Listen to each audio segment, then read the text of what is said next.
Hey, tonight we're going to talk about the time when Rome abandoned Britain and a new hero rose from the chaos. Spoiler, it wasn't exactly like the shining knights and magic swords you might have heard about. You think your year was bad? Let me tell you about Britain in the year 407. If you're enjoying these bedtime stories about weird history, I'd really appreciate a like or subscribe. I'm curious where you're listening from. Drop a comment with your location and what time it is there. Is it actually bedtime? Now, find a cozy spot, take a slow deep breath and let your body sink into comfort as we journey back in time together. The cold seeps through your worn woolen tunic as you wake before dawn. Your back aches from another night on the straw mattress, and the rough wool blanket scratches against your skin as you push it aside. The familiar smell of damp earth and wood smoke fills your nostrils. Outside, a thin mist hangs over the settlement, and in the distance, you can just make out the crumbling stone walls of what was once a grand Roman villa. You're not old enough to remember when the Romans were here in full force. That was your grandfather's time. But the stories have been passed down, how the great emperor Constantine III gathered the last few Roman troops from these islands in the year 407, how the mighty empire that had ruled Britain for nearly 4 centuries simply left. Good news, the harsh Roman taxes disappeared. Bad news, so did their protection. Your toes curl against the packed earth floor as you rise, muscles stiff from the chill. The settlement is beginning to stir around you, the low murmur of voices, the clatter of wooden bowls, a child crying somewhere nearby. Your stomach growls, reminding you that the winter stores are running low. Spring is coming, but not soon enough. You duck through the low doorway of your roundhouse, the familiar smell of last night's hearth fire still lingering in your clothes. The sky is lightening to a pale grey in the east. Your breath forms clouds in the cold morning air as you make your way to the communal well, wooden buckets swinging in your hand. The other villagers nod in greeting, their faces etched with the same worry you feel. Romans gone, raiders coming. That's been the rhythm of life since you were a child. Saxons from across the sea, Picts from the north. Each year they grow bolder, taking more, burning what they can't carry. You join the line at the well, bucket in hand. The worn rope feels rough against your palms as you lower your bucket into the dark water below. The splash echoes up from the depths, and you begin the work of hauling it back up, the weight making your arms tremble with effort. "They've been seen again," whispers the woman next to you, her voice barely audible. "Saxon ships, 3 of them, just beyond the bay." Your heart quickens. 3 ships could mean 100 warriors or more. Your settlement has barely 30 men who could fight, and most with nothing more than farming tools as weapons. The meeting stone, midday, she adds, before taking her filled bucket and hurrying away. The meeting stone sits at the centre of your settlement, a massive slab of granite hauled from the hills by your ancestors long before even the Romans came. Once your people made sacrifices here to old gods with names that are now whispered rather than shouted. The Romans brought their own gods, and later their Christ. Now, with the Romans gone, some have returned to the old ways, while others cling to the Christian faith that remains. You spend the morning helping to repair the wooden palisade that surrounds your settlement. Your hands are raw from the rough timber, splinters embedding themselves in your calloused palms. The work is hard, but necessary. Without Roman soldiers to protect you, these simple defences are all that stand between your community and the chaos beyond. By midday, you join the gathering at the meeting stone. The entire settlement is there, nearly 200 people crowded together, their faces tight with anxiety. Children cling to their mothers' skirts, sensing the tension. Even the dogs seem subdued, crouching low near their master's feet. The Council of Elders stands upon the stone, 5 men and 2 women, the oldest and wisest among you. But today there's someone else with them. A stranger. He stands tall, taller than most men you've seen. His dark hair is cropped short in the Roman style, but his beard is full in the manner of your people. He wears a leather cuirass over a deep blue tunic, and at his hip hangs a sword. Not a crude farming blade beaten into shape by the local smith, but a proper soldier's sword with a pommel that catches the weak sunlight. Most striking of all are his eyes, clear and grey as the winter sea, scanning the crowd with a gaze that seems to look through you rather than at you. The eldest of your council, a white-bearded man named Gareth, raises his hands for silence. People of Caer Cadwy, he calls, using the old British name for your settlement. We face a grave threat. Saxon raiders approach our shores more than we have seen before. A murmur of fear ripples through the crowd. A child begins to cry, quickly hushed by its mother. But today, Gareth continues, fate has brought us a defender. This is Artorius, son of Uther, commander of the dragon cavalry under the last Roman governor. The stranger, Artorius, steps forward. His movements are deliberate, controlled, a soldier's economy of motion. When he speaks, his voice carries across the gathering with surprising clarity. I was born of this land, he says, though I served Rome. My mother was of the Dobuni tribe, my father a Roman officer. He pauses, looking out at your faces. Rome has abandoned Britain, but I have not. I have ridden from Glevum in the south to Eboracum in the north. Everywhere, our people face the same threat. Saxons, Angles, Jutes from across the sea, Picts from the north, Irish from the west. A cold wind gusts across the meeting ground, making the banners snap and sending a shiver down your spine that has nothing to do with the temperature. Alone, each settlement will fall, Artorius continues. Together, we might stand. I have gathered warriors from settlements across the land, men who remember Roman discipline but fight with British heart. We call ourselves the Dragon Cavalry, after the dragon standard of the old Roman cavalry units. We offer protection, but we need your support, food, shelter, and men willing to train and fight. The crowd stirs. Some nod in agreement, others look sceptical. A man near the front, the blacksmith Brennus, calls out, "How do we know you're not just another warlord looking to replace Roman taxes with your own?" A fair question. Since the Romans left, more than one self-proclaimed leader has come, promising protection but delivering tyranny. Artorius doesn't flinch. You don't, but I swear by Christ and all the old gods that I seek only to defend our land, not to rule it. When the danger has passed, I and my men will leave you to govern yourselves as you see fit.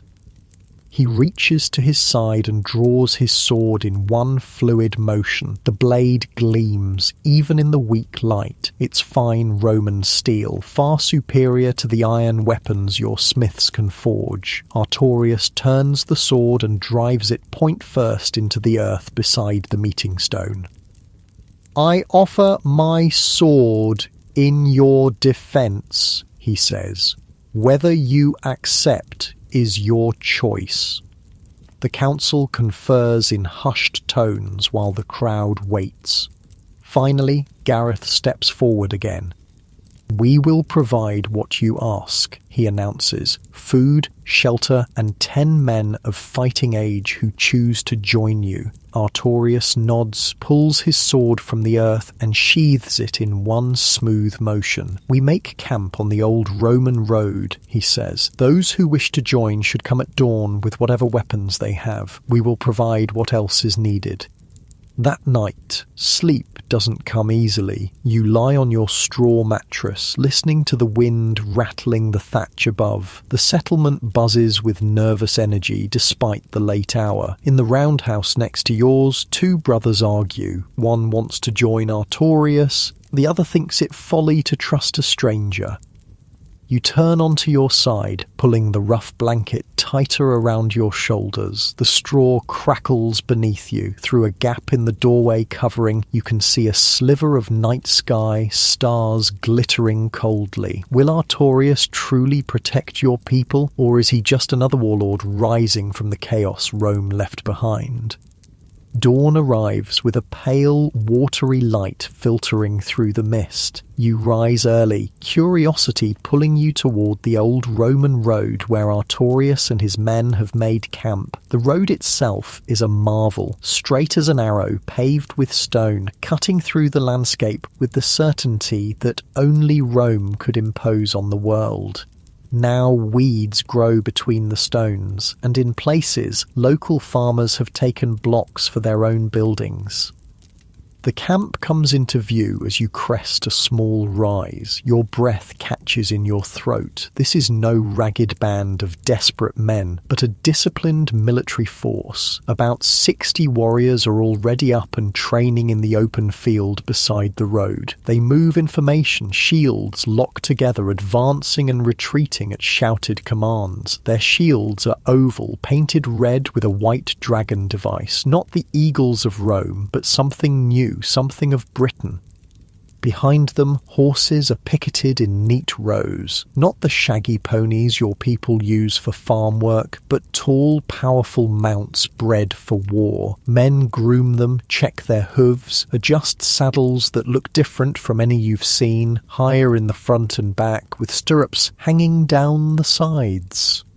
Artorias strides among them, stopping to correct a man's stance here. Demonstrate a sword technique there. In the daylight, you can see his armour more clearly. The leather cuirass is reinforced with bronze plates at the shoulders and chest, worn over a mail shirt that must have cost a king's ransom. His sword, now that you can see it properly, has a simple crossguard and a pommel shaped like a dragon's head. A group from your settlement approaches the camp cautiously. 12 men in all, more than the 10 Artorias requested. They carry an assortment of weapons, hunting spears, wood-cutting axes, a few iron knives. One has a sword, an old Roman gladius passed down through his family, its blade nicked but still serviceable.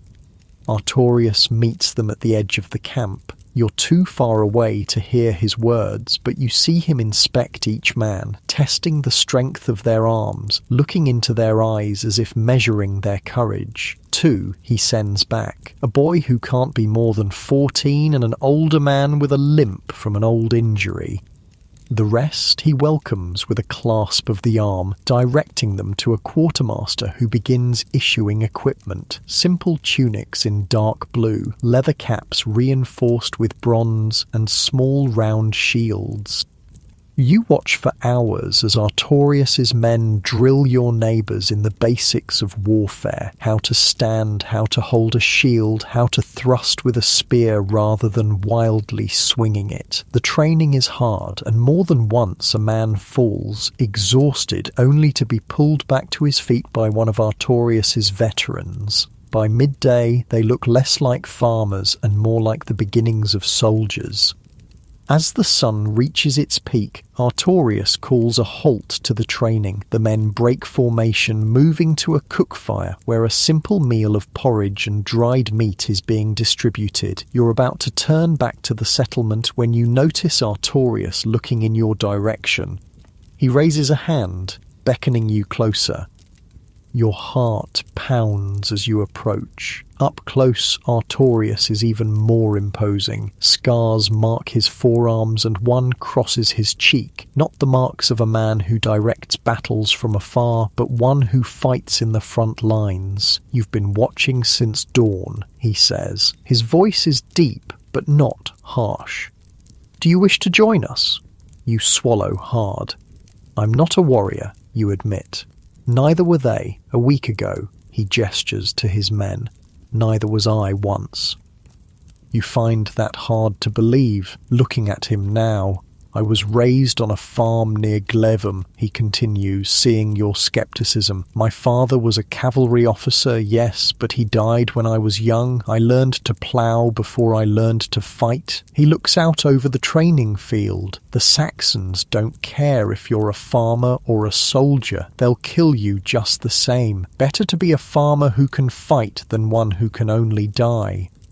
His words sink in, heavy with truth. You think of your home, your family, the life you've built, all of it vulnerable to the raiders who come each year. I don't just need men who can swing a sword, Artorius adds. I need people who know the land, who can read the weather, find food, care for horses. An army is more than its warriors.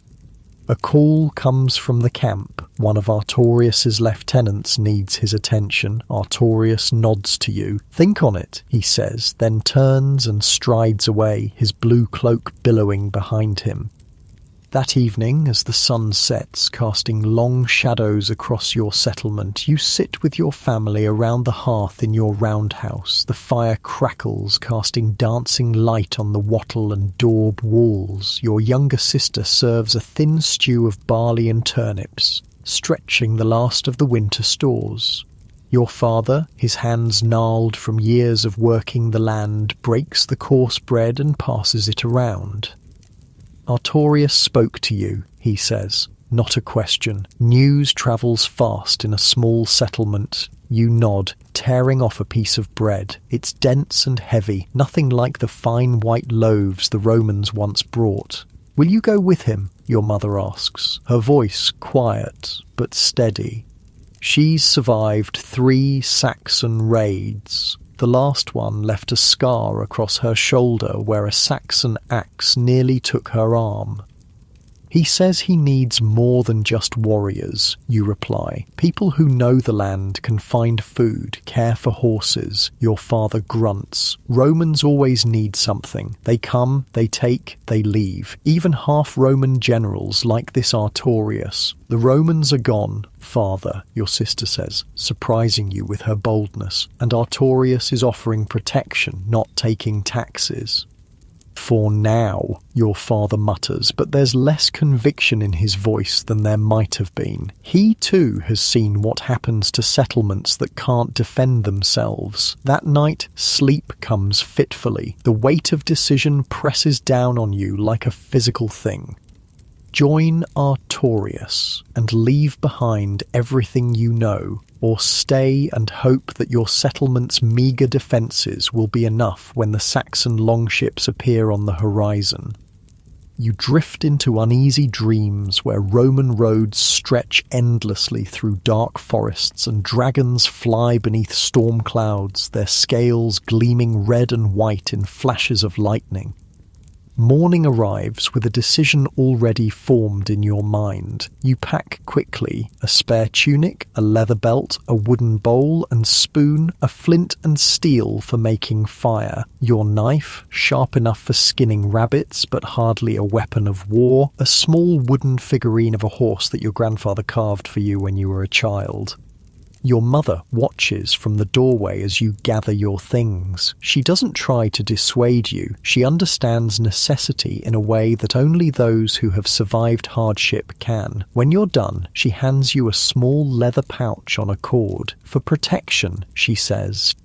You open it to find a small Christian cross carved from yew wood alongside a tiny figure of Epona, the horse goddess your people worshipped before the Romans brought their gods, old ways and new, side by side, like Britain itself.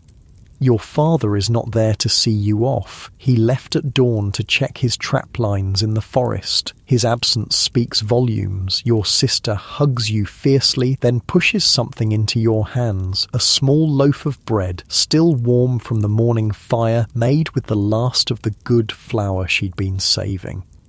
The walk to Artorius's camp takes less than an hour. The morning mist is burning off, promising a clear day ahead. Birds sing in the hedgerows, and in a field nearby, a farmer drives his oxen, preparing the ground for spring planting. Life continues, even in uncertain times.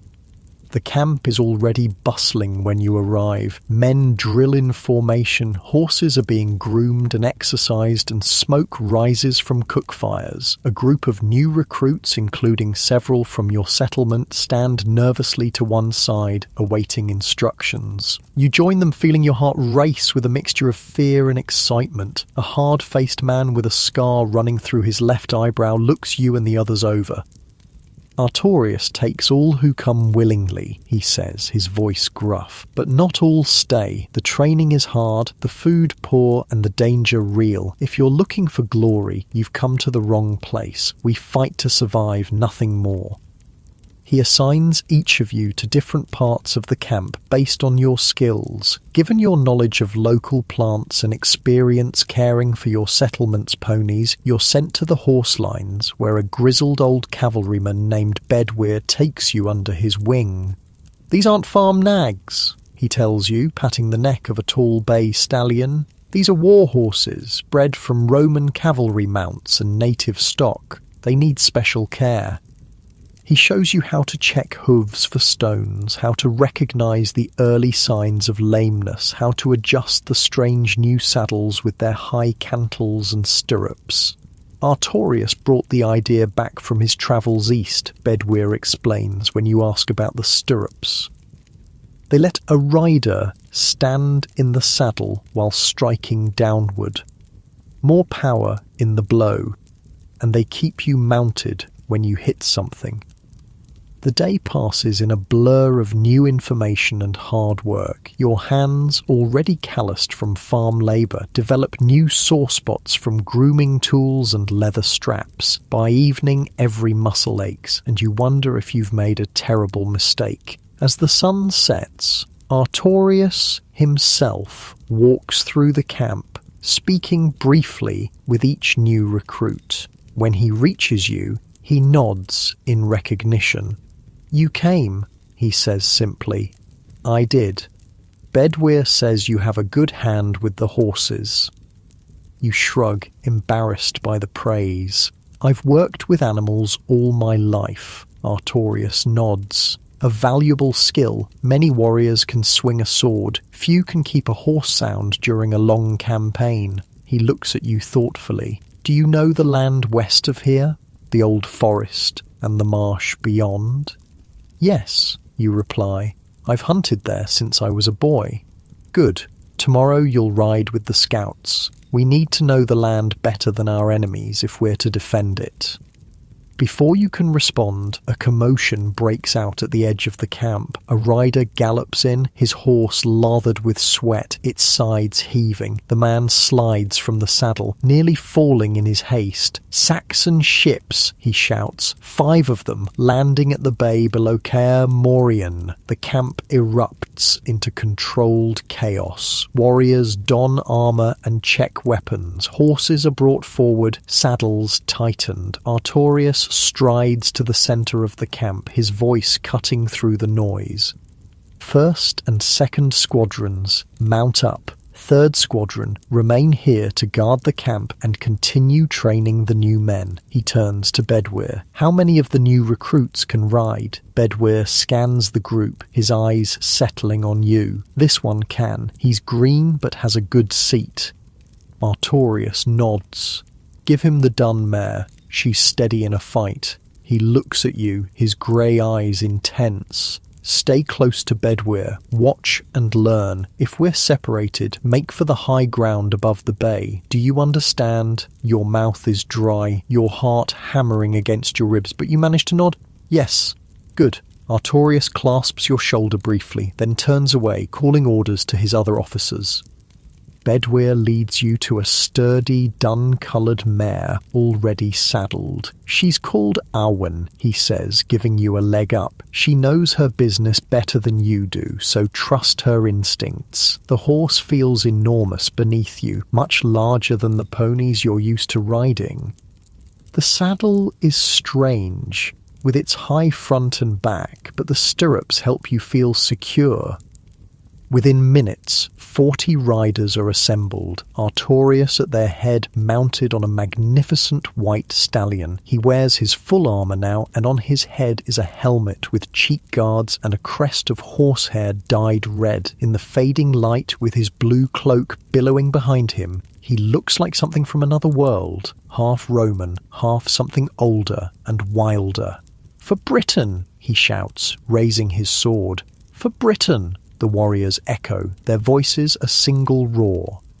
Then you're moving, the horses breaking into a trot, then a canter, heading down the old Roman road toward the sea. The wind rushes past your ears, carrying the scent of salt and the distant smell of burning. Your new life has begun, riding with the man who will one day be remembered as Arthur, King of the Britons.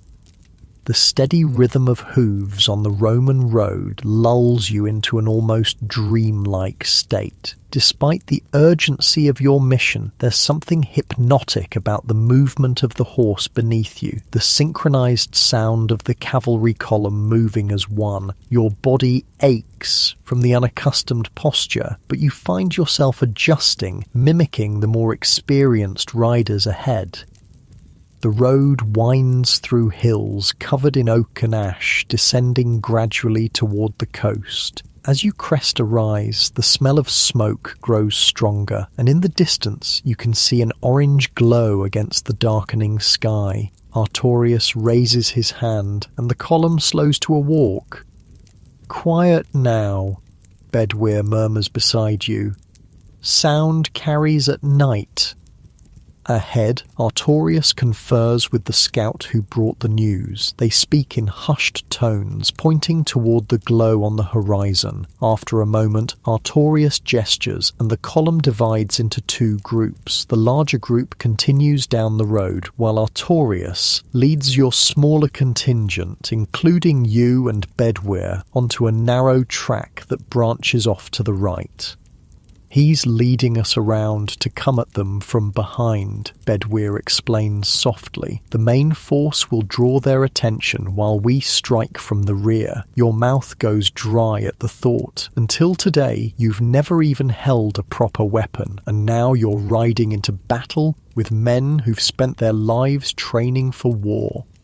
As if reading your thoughts, Bedwyr reaches over and pats your arm. "Stay close to me. Your job tonight is to watch and learn, not to fight. If things go badly, take Awen and ride for the high ground, back toward camp." The track narrows, forcing the riders into single file. Low branches whip past, forcing you to duck. The forest is eerily quiet. No bird song, no rustle of small animals in the undergrowth. Even the wind seems to have died away, leaving only the soft thud of hooves on earth and the occasional jingle of harness.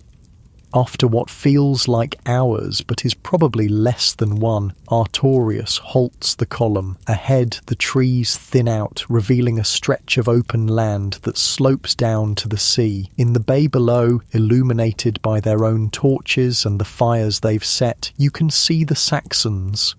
5 longships are pulled up on the shingle beach, their dragon-headed prows looming in the flickering light. Around them, perhaps 100 warriors mill about, some still unloading supplies from the ships, others already starting to form a defensive perimeter. Beyond them, a small fishing village burns, sending sparks and smoke into the night sky. Artorias dismounts and motions for his officers to do the same. You stay on Awen, as Bedwyr instructed, but strain to hear as they confer in whispers. "They've only just landed," you hear Artorias say. "They haven't had time to establish a proper camp. We hit them now, while they're disorganized." Another man, whose name you don't know, points toward the burning village. "Any survivors?" Artorias shakes his head grimly. "Unlikely, but we'll check once the Saxons are dealt with." He turns to a broad-shouldered warrior with a magnificent red beard. "Kai, take 20 men and circle around to the east side of the beach. Wait for my signal, 3 horn blasts, then charge. I'll lead the rest down the western approach." The red-bearded man nods and begins selecting warriors for his group. Bedwyr is among them. He looks up at you before he goes.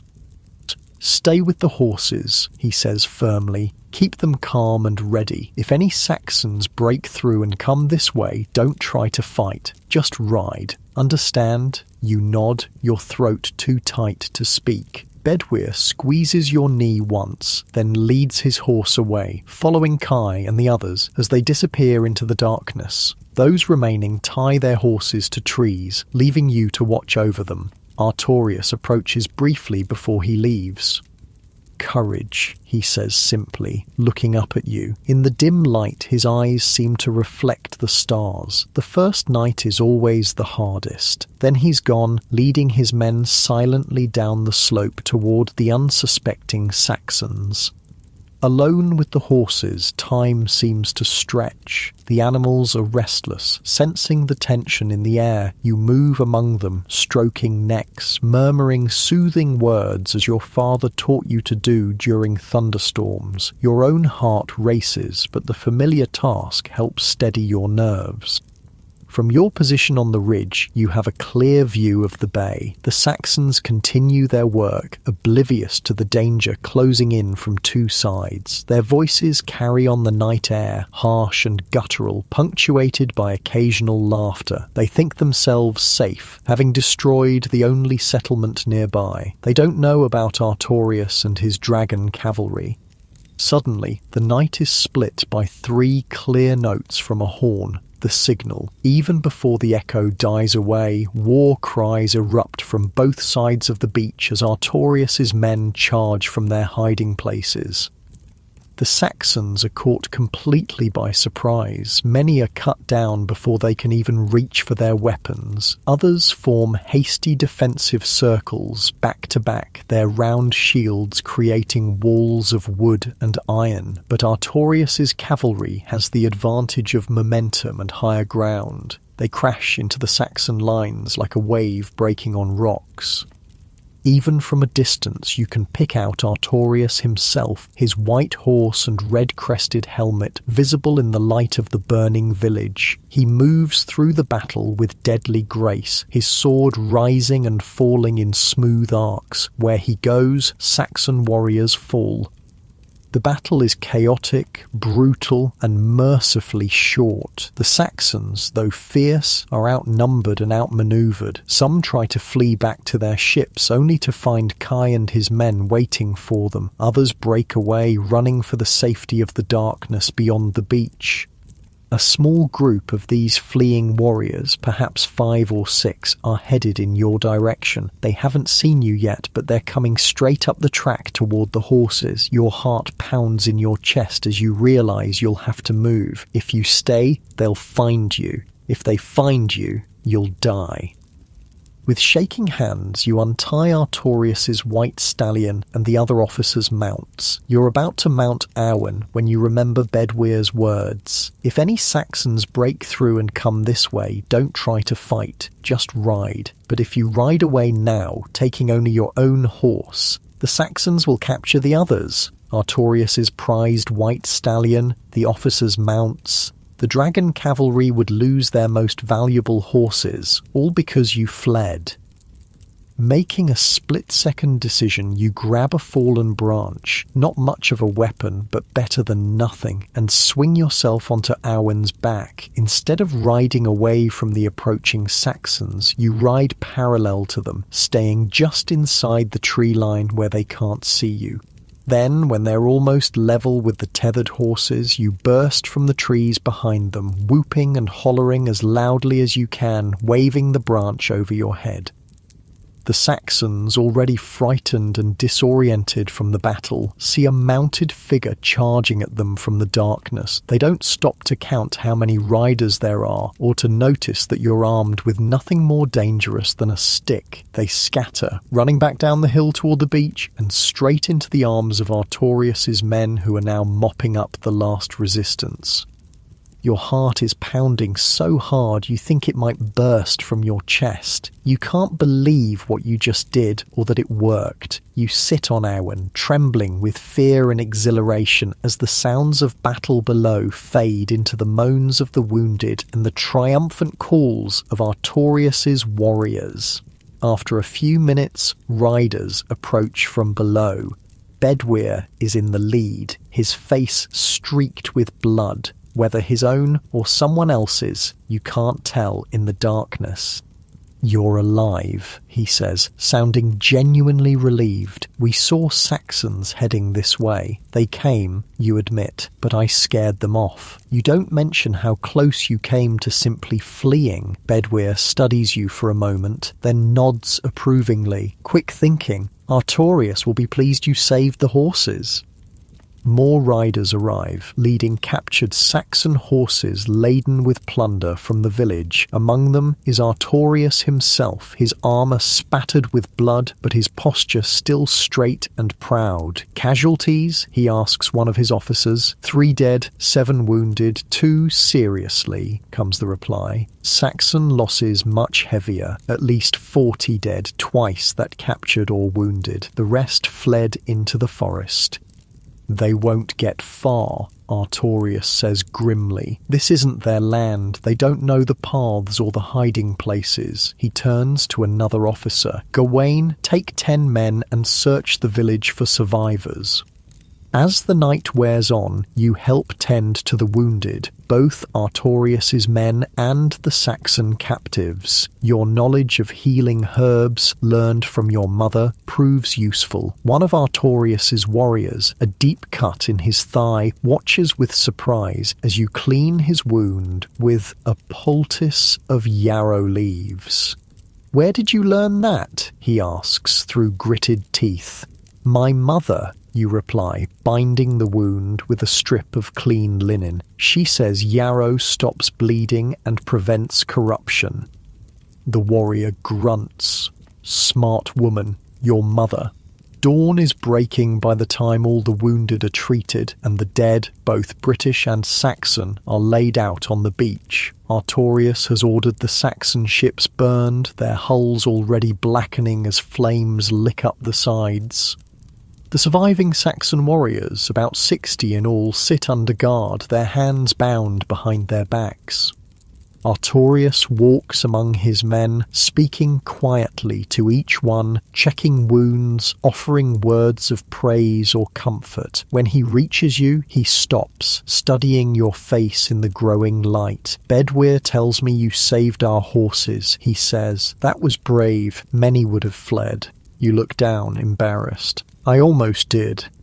"But you didn't," Artorius points out. "That's what matters. Courage isn't about not feeling fear. It's about acting despite it." He gestures toward the captured Saxons. "Do you know what will happen to them?" You shake your head. In the old days, under Rome, they would be executed or sold as slaves, Artorius says, but we need every able body to work the land and strengthen our defences. Those who swear loyalty will be allowed to settle under watch in designated areas. Those who refuse, he shrugs, they can take their chances in the forest. You're surprised by this mercy.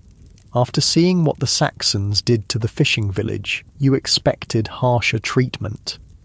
"We can't afford to waste lives," Artorius explains, seeing your expression, "and hate only breeds more hate. The Saxons aren't going to stop coming. Eventually, we'll have to find a way to live together or we'll destroy each other completely." He looks out over the bay, where the rising sun glints on the water and turns the smoke from the burning ships into golden columns. "Besides," he adds quietly, "my mother's people were once invaders too, long ago, before they became Britons."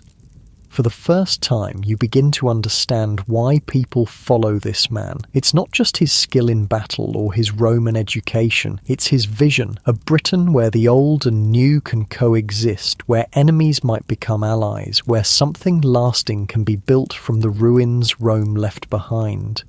As you ride back to camp later that day, sore and exhausted but alive, you realize that you've become part of something larger than yourself. The man riding at the head of the column might not be the magical king of later legends, with his sword pulled from a stone and his round table of perfect knights. But he is something perhaps more remarkable. a real man with real flaws and real wisdom, trying to forge a future from a fractured past.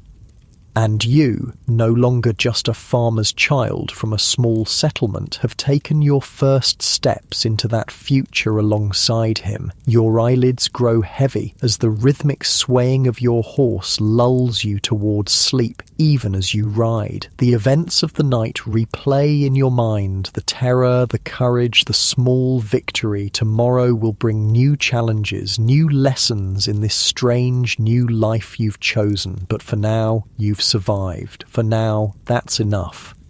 Sleep calls to you, promising rest for your weary body and troubled mind. As consciousness begins to slip away, you hear Bedwyr's voice, distant as if in a dream. Rest while you can, young one. The real work begins tomorrow.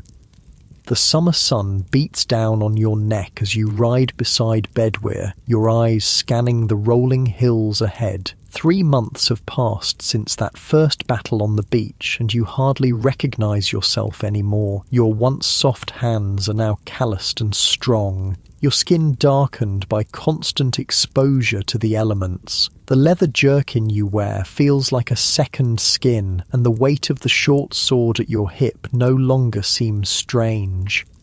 You've become a scout for Artorius' growing army, your knowledge of the local terrain proving more valuable than your fighting skills, though those too have improved under Bedwyr's relentless training. Today, you're patrolling the borderlands between what was once the Roman province of Britannia Prima and the wilder territories to the west.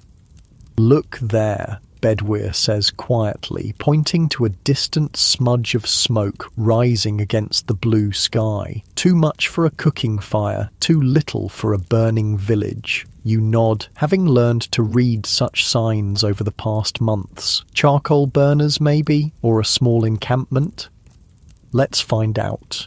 Bedwyr turns his horse, leading you down a narrow deer track that winds through a stand of ancient oaks. The forest envelops you, sunlight filtering through the canopy in dappled patterns that dance across your arms. The rich scent of damp earth and green growing things fills your nostrils, a welcome change from the sweat and leather smell of the camp.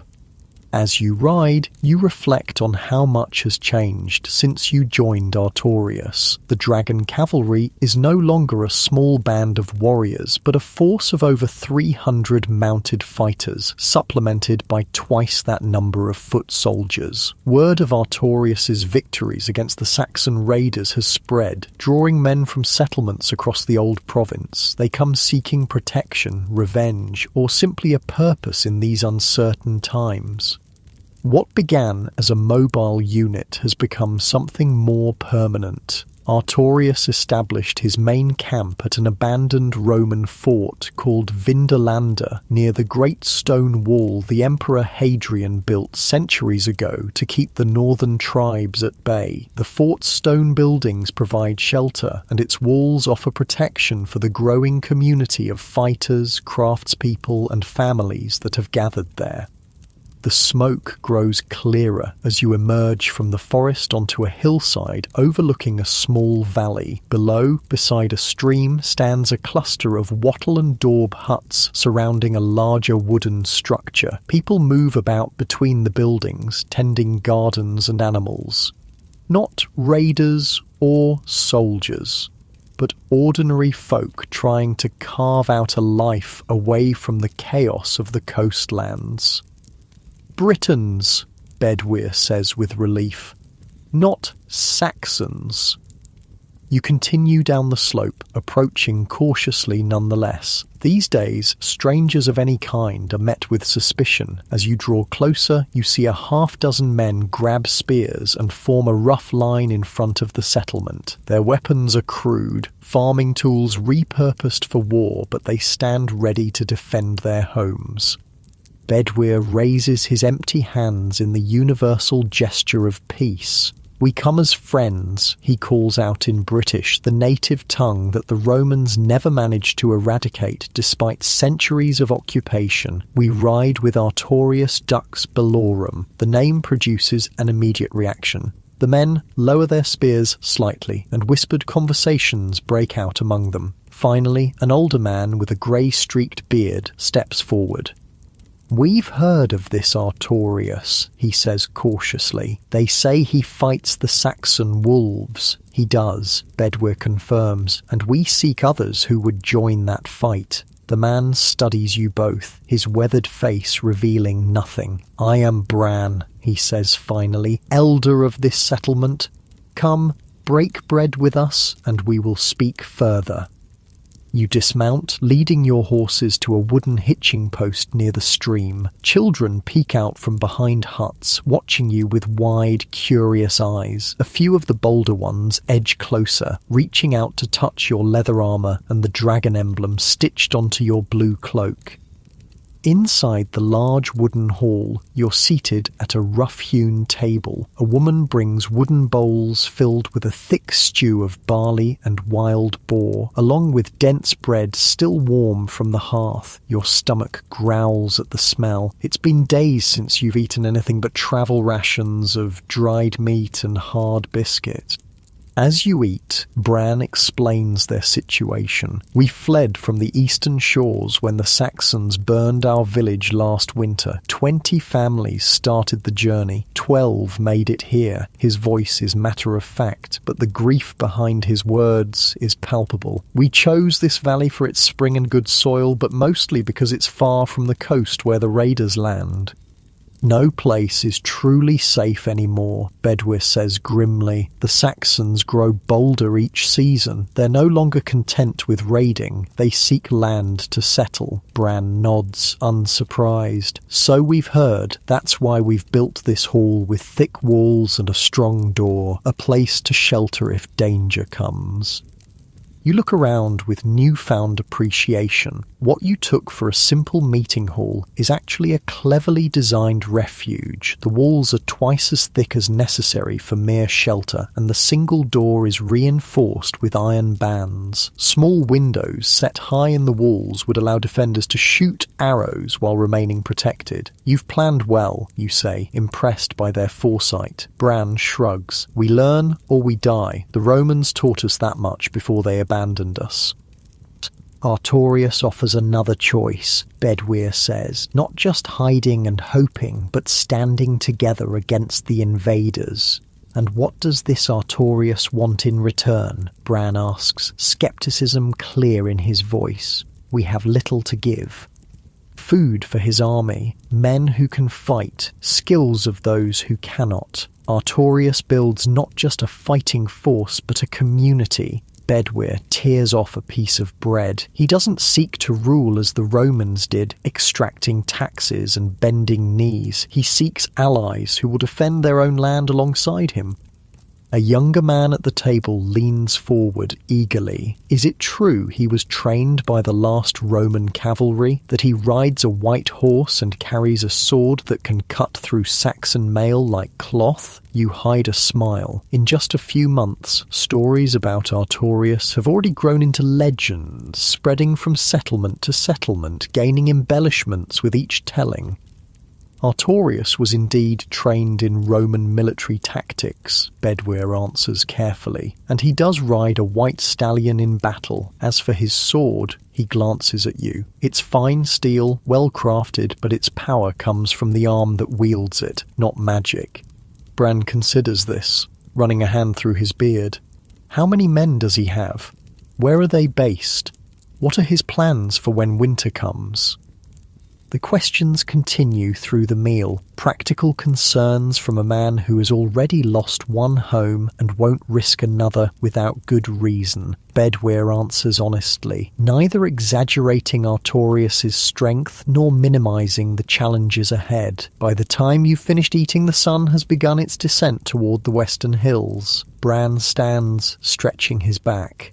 I must consult with the other elders before giving you an answer. Stay the night with us. We'll speak again in the morning.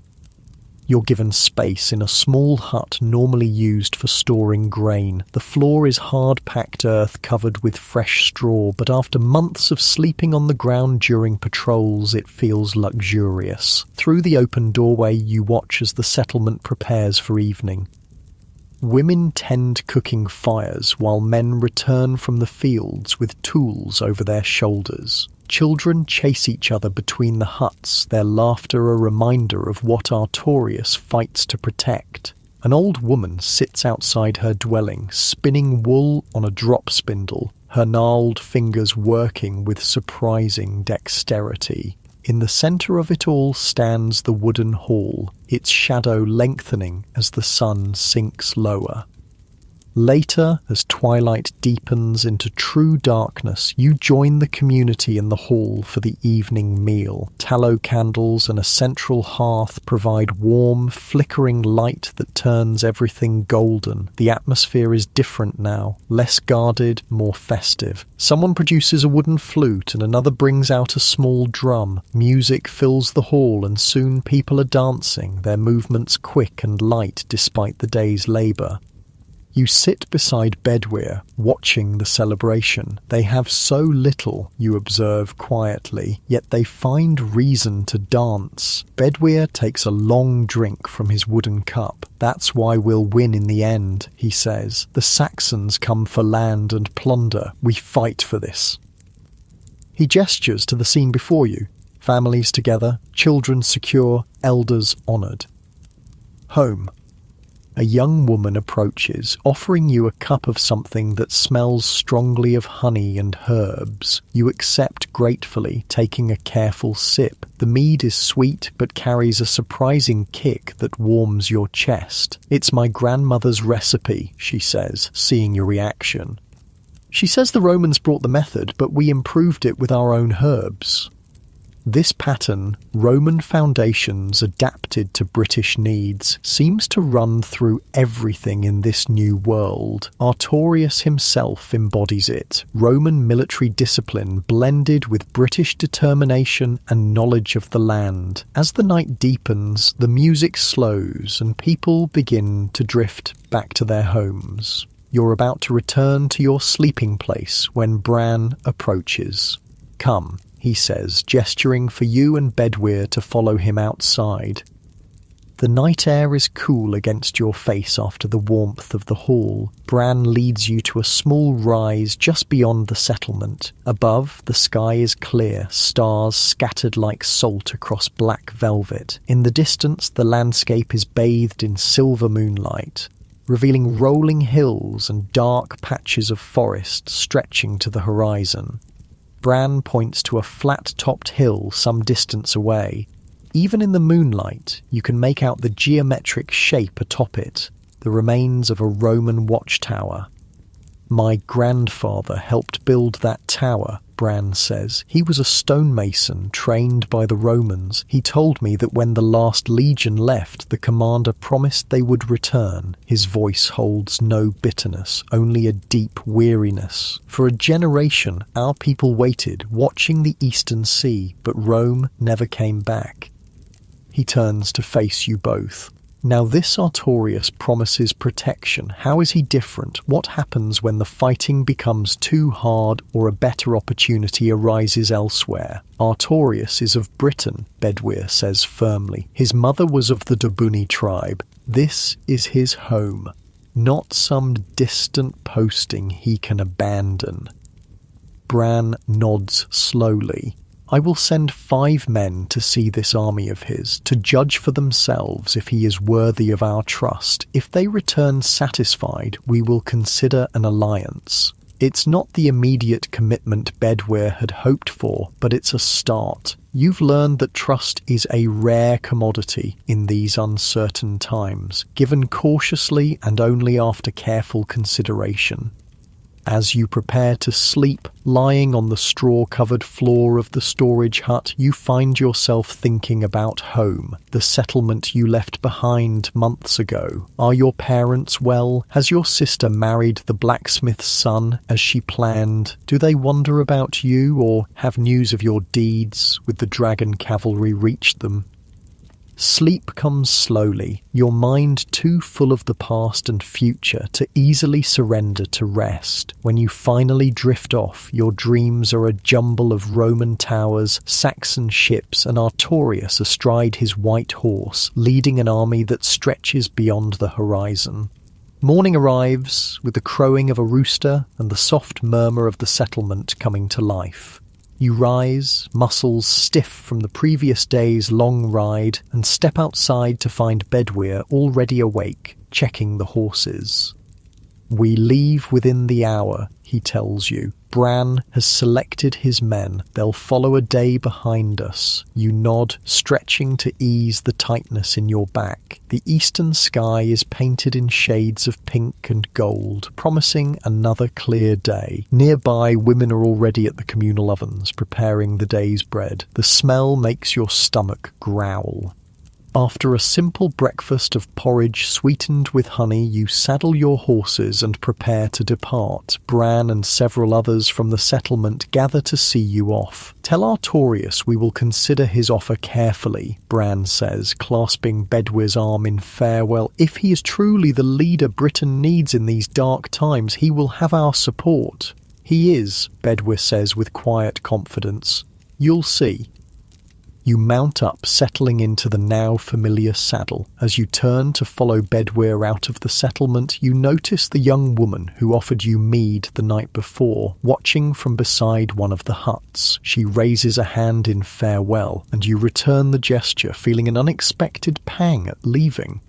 This, too, is part of your new life. Brief connections made during the constant movement of war and diplomacy, places glimpsed but never truly known, people met but rarely seen again. Sometimes it makes you ache for the simplicity of your former life, where each day followed the predictable rhythms of farming and the faces around you remained constant.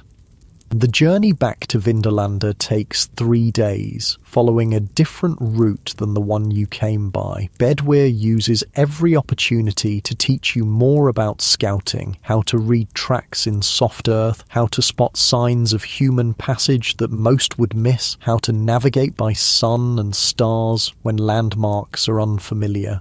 "You have a gift for this work," he tells you on the second night as you sit beside a small, carefully banked fire. You see details others overlook. Coming from Bedwyr, who rarely offers praise, the words warm you more than the fire. "I was always like that, even as a child," you admit. "My father used to say I spent too much time watching and not enough time working." Bedwyr snorts. Farmers, always concerned with what's right in front of them, but a good scout sees beyond the obvious, plans for what might come. Artorius values that more than another sword arm. On the afternoon of the 3rd day, you crest a hill and see Vindolanda spread out before you. The sight still impresses you, no matter how many times you return. The stone walls of the old Roman fort rise from the landscape, solid and reassuring. But it's what lies beyond those walls that truly amazes. The sprawling encampment that has grown around the fort, a small city of tents and wooden structures housing Artorius's growing force. Smoke rises from dozens of cook fires, and even from this distance you can hear the ring of hammers as blacksmiths work to repair armour and forge new weapons. In the open ground beyond the eastern wall, you can make out the orderly rows of warriors drilling with spears and shields, moving in the disciplined formations that Artorius insists upon. As you approach the main gate, the guards recognize Bedwyr and wave you through without challenge. Inside, the fort buzzes with activity. Women mend clothing and prepare food, children run errands between different parts of the camp, and everywhere men prepare for war. Sharpening blades, repairing leather straps on shields, exercising horses. You follow Bedwyr to the headquarters building, once the Principia of the Roman fort, now Artorius's command centre. Inside, the air is cooler, the thick stone walls providing relief from the summer heat. Maps cover a large table in the central room, weighted down at the corners with pieces of Roman statuary. Artorius himself stands at the table, deep in conversation with several of his officers. He looks up as you enter, recognition lighting his grey eyes. "Bedwyr," he greets, "and our young scout. What news from the west?" While Bedwyr gives his report detailing the settlement you found and Bran's cautious response, you study Artorius. The months of constant campaigning have left their mark on him. New lines crease the corners of his eyes and a healing cut runs along his jawline, yet he stands straight as ever, his presence commanding the room without apparent effort. When Bedwyr finishes, Artorius nods thoughtfully. Good. Every alliance strengthens us, no matter how small. We need their food as much as their fighters. He turns to a red-haired man you recognize as Kai, his most trusted lieutenant. What of our eastern patrols? Kai's expression darkens. 3 more Saxon ships landed near Dubry 2 days ago. Different clan markings than the ones we've seen before. They're spreading word among the existing Saxon settlements, gathering their forces. For what purpose? Artorius asks, though his tone suggests he already knows the answer. War, Kai says bluntly. Not just raids anymore. They mean to take territory, establish permanent settlements, drive us out or subjugate us. The room falls silent as the implications sink in. This is no longer about defending against occasional raiders, but facing an organised invasion. Artorius studies the map before him, his finger tracing the eastern coastline. Then we must strike first, before they can fully organise. He looks up, his gaze sweeping the room. Send word to all our allied settlements. We march east in 5 days. The officers nod, accepting the command without question. One by one they leave to begin preparations, until only Artorius, Bedwyr, and you remain. You've done well, Artorius tells you both. Rest tonight. Tomorrow I have a new task for you. Outside, the sun is setting, casting long shadows across the fort. Bedwyr heads for the cavalry barracks, but you find yourself drawn to the small chapel near the southern wall. It was once a temple to Roman gods, later converted to Christian use in the final years of Roman occupation. Now it serves both the followers of Christ and those who still honour the old gods of Britain. Inside, the air is heavy with the scent of beeswax candles and herbs strewn across the stone floor. At the far end stands a simple wooden cross, while in alcoves along the walls, small offerings, flowers, bits of food, crude figurines have been left for older deities. In one corner, a robed man sits reading from a parchment scroll by candlelight. He looks up as you enter, offering a gentle smile. "Welcome, young warrior," he says. "Do you seek guidance or merely a moment's peace?" Both, perhaps, you admit, taking a seat on one of the stone benches that line the walls. The cool stone seeps through your clothing, soothing after the heat of the day. The man sets aside his scroll and studies you with kind eyes. "I am Myrddin," he says. "Some call me a priest, others a druid. I find the distinctions matter less than the seeking." You've heard of this man, advisor to Artorius on matters beyond warfare, keeper of old knowledge, healer of both body and spirit. Some whisper he has the gift of prophecy, though he himself disclaims such powers. "I joined Artorius's cavalry months ago," you tell him. "I fought in battles, scouted enemy positions, delivered messages between allied settlements, yet sometimes I feel as lost as the day I left home." Myrddin nods, unsurprised by your confession. "We live in a time of great transition," he says. "The old ways are passing, new ones struggling to be born. It is natural to feel adrift. Artorius speaks of building something that will last," you say. "A Britain that stands on its own, neither Roman nor Saxon, but something new." Yes, Myrddin agrees. That is his vision, a difficult path, fraught with danger, yet the only one that offers hope. He leans forward, his voice dropping to barely above a whisper. But visions require more than warriors to become reality. They need builders, thinkers, healers, those who remember the best of what was and can imagine what might be. You consider his words, watching the candle flames dance in a draught from the open doorway. I'm just a farmer's child who learned to ride and scout, you say finally. What part could I play in such a vision? Myrddin smiles, the lines around his eyes deepening.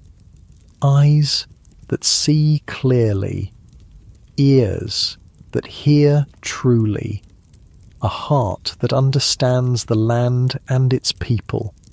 These are rare gifts, young one, as valuable as any sword arm. Before you can respond, a shadow falls across the doorway. You look up to see Bedwyr standing there, his expression unreadable in the dimming light. Artorius wants us, he says simply, now.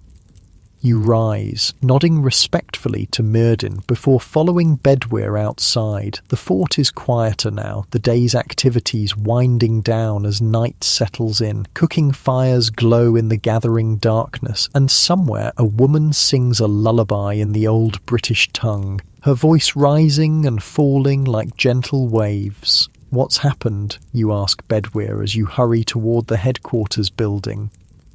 A messenger arrived just after we parted, he answers, his voice tight. Saxon ships have been spotted off the coast near your home settlement. Your heart seems to stop, then pounds painfully against your ribs. My family, I know, Bedwyr cuts you off. Artorius knows too. That's why he's called for us. Inside the headquarters, Artorius stands alone at the map table, a single oil lamp casting his face in harsh light and shadow. He looks up as you enter, his expression grave. I've received word that a Saxon fleet has been sighted near your home, he says without preamble. At least 12 ships, possibly more. 12 ships, 5 times the force you faced in your first battle. Hundreds of warriors armed and ready for conquest. My family, you begin, your voice cracking. Artorius raises a hand. I'm sending a force immediately. 50 mounted warriors, the fastest we have. Bedwyr will lead them. He fixes you with a steady gaze. You will guide them. No one knows the land there better than you. Relief and fear war within you. Relief that help is being sent. Fear that it won't be enough or will arrive too late. The main army will follow as quickly as we can organise, Artorius continues, but these 50 must ride ahead, warn the settlements in the path of the Saxons, help evacuate those who cannot fight. When do we leave, you ask, already calculating what you'll need for the journey? Now, Artorius says simply. Tonight. The horses are being prepared as we speak. You nod, turning to go, but Artorius calls you back. Take this, he says, holding out a small object. You step closer, extending your hand. Into your palm, he places a bronze dragon, no larger than your thumb, intricately detailed with scales and wings. My standard, Artorius explains. Show it to the local leaders. They'll know you come with my authority. The bronze is warm from his hand, the weight of it in your palm oddly comforting. You close your fingers around it, feeling the edges press into your skin. We won't fail you, you promise. A ghost of a smile touches Artorius's lips. I know. Outside, the cavalry yard is a scene of controlled chaos. Horses are being saddled, weapons checked, provisions hastily packed. Bedwyr strides through it all, issuing crisp orders, selecting the men who will ride with you. Only the best, the most experienced, those with the fastest horses and steadiest hands.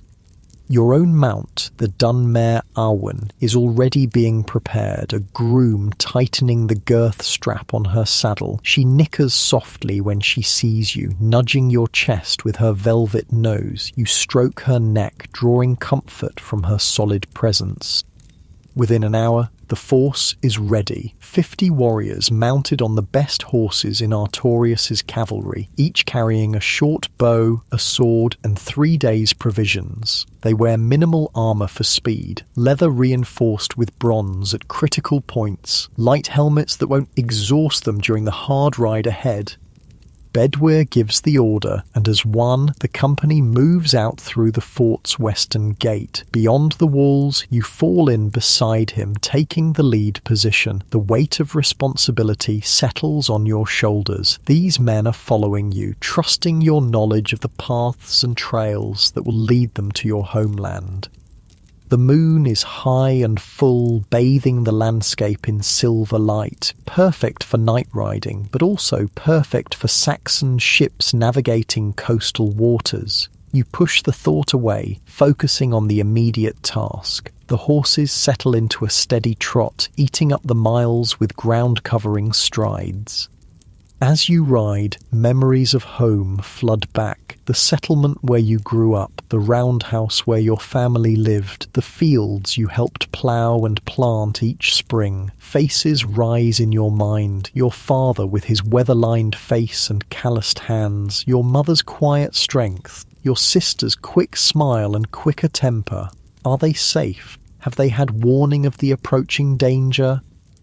The night deepens around you, stars wheeling overhead as the hours pass. The riders are silent save for the creak of leather and the rhythmic thud of hooves on earth. Each man lost in his own thoughts, preparing in his own way for what lies ahead. Bedwyr pulls alongside you as you navigate a particularly narrow section of trail. "We'll reach the River Dubnus by dawn," he says, his voice low. "Rest the horses briefly, then push on. With luck, we'll reach your settlement by nightfall tomorrow." You nod, knowing that "with luck" carries a heavy burden of meaning. So much could go wrong. Horses going lame, unexpected obstacles, Saxon forces already on the move inland. But dwelling on these possibilities will only slow you down. Better to focus on the path ahead, the next hill to climb, the next stream to ford. As the eastern sky begins to lighten, turning from black to deep blue, then to pale grey, you allow yourself a moment of hope. Perhaps the warning has reached your settlement in time. Perhaps your family is already preparing to flee to safer ground. Perhaps Artorius' name and the dragon standard you carry will rally enough defenders to hold off the Saxon advance until the main army arrives. Perhaps. But as the first golden rays of sunlight spill over the horizon, illuminating the path that will lead you home, you know that hope alone is not enough. It will take courage, skill, and sacrifice to save what you love from the gathering storm. The horses push on, tireless in their commitment, much like the men who ride them, and as the new day fully dawns, you find yourself whispering a prayer to the Christian God, to the old deities of Britain, to whatever powers might be listening, that you will not be too late. The midday sun beats mercilessly on your back as you and Bedwyr's company ford the River Dubnus. The water swirls around your horse's legs, cool against your skin where it splashes above your boots. You've been riding since dawn, stopping only to water the horses and eat a quick meal of dried meat and hard bread. Your muscles ache from the constant motion, and despite the river's refreshing touch, sweat trickles down your spine beneath your leather jerkin. "How much farther?" Bedwyr asks, guiding his mount up the muddy bank beside you. "If we keep this pace, we'll reach the settlement by dusk," you reply, orienting yourself by the position of the sun and the familiar outline of hills on the horizon. This is your homeland. Every stream, every stand of trees, every rise and fall of the land as familiar to you as your own hands. Strange how different it looks now, viewed through eyes that have seen so much more of the world. When you left, these rolling hills seemed to encompass the entire world. Now they're just one small corner of a Britain struggling to find its identity in the vacuum left by Rome's departure. As your horse scrambles up the muddy riverbank, you catch sight of smoke in the distance. Not the ominous black billows of a burning village, but the thin grey wisps of cooking fires. A good sign. If your settlement were under attack, there would be no calm domestic smoke. The company moves on, the horses settling back into their ground-covering trot. The men are tired after nearly a full day and night of hard riding, but determination keeps them upright in their saddles. Many have families of their own in settlements just as vulnerable as yours. This mission is personal for all of you.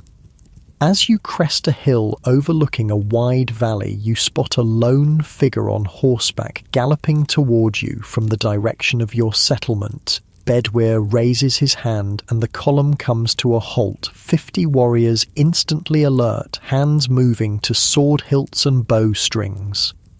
The rider approaches quickly, and as they draw closer, your heart leaps with recognition. It's Gawain, your childhood friend, now a messenger for the settlement council. He reins in his sweat-lathered pony sharply when he sees your company, his eyes widening at the sight of so many armed men.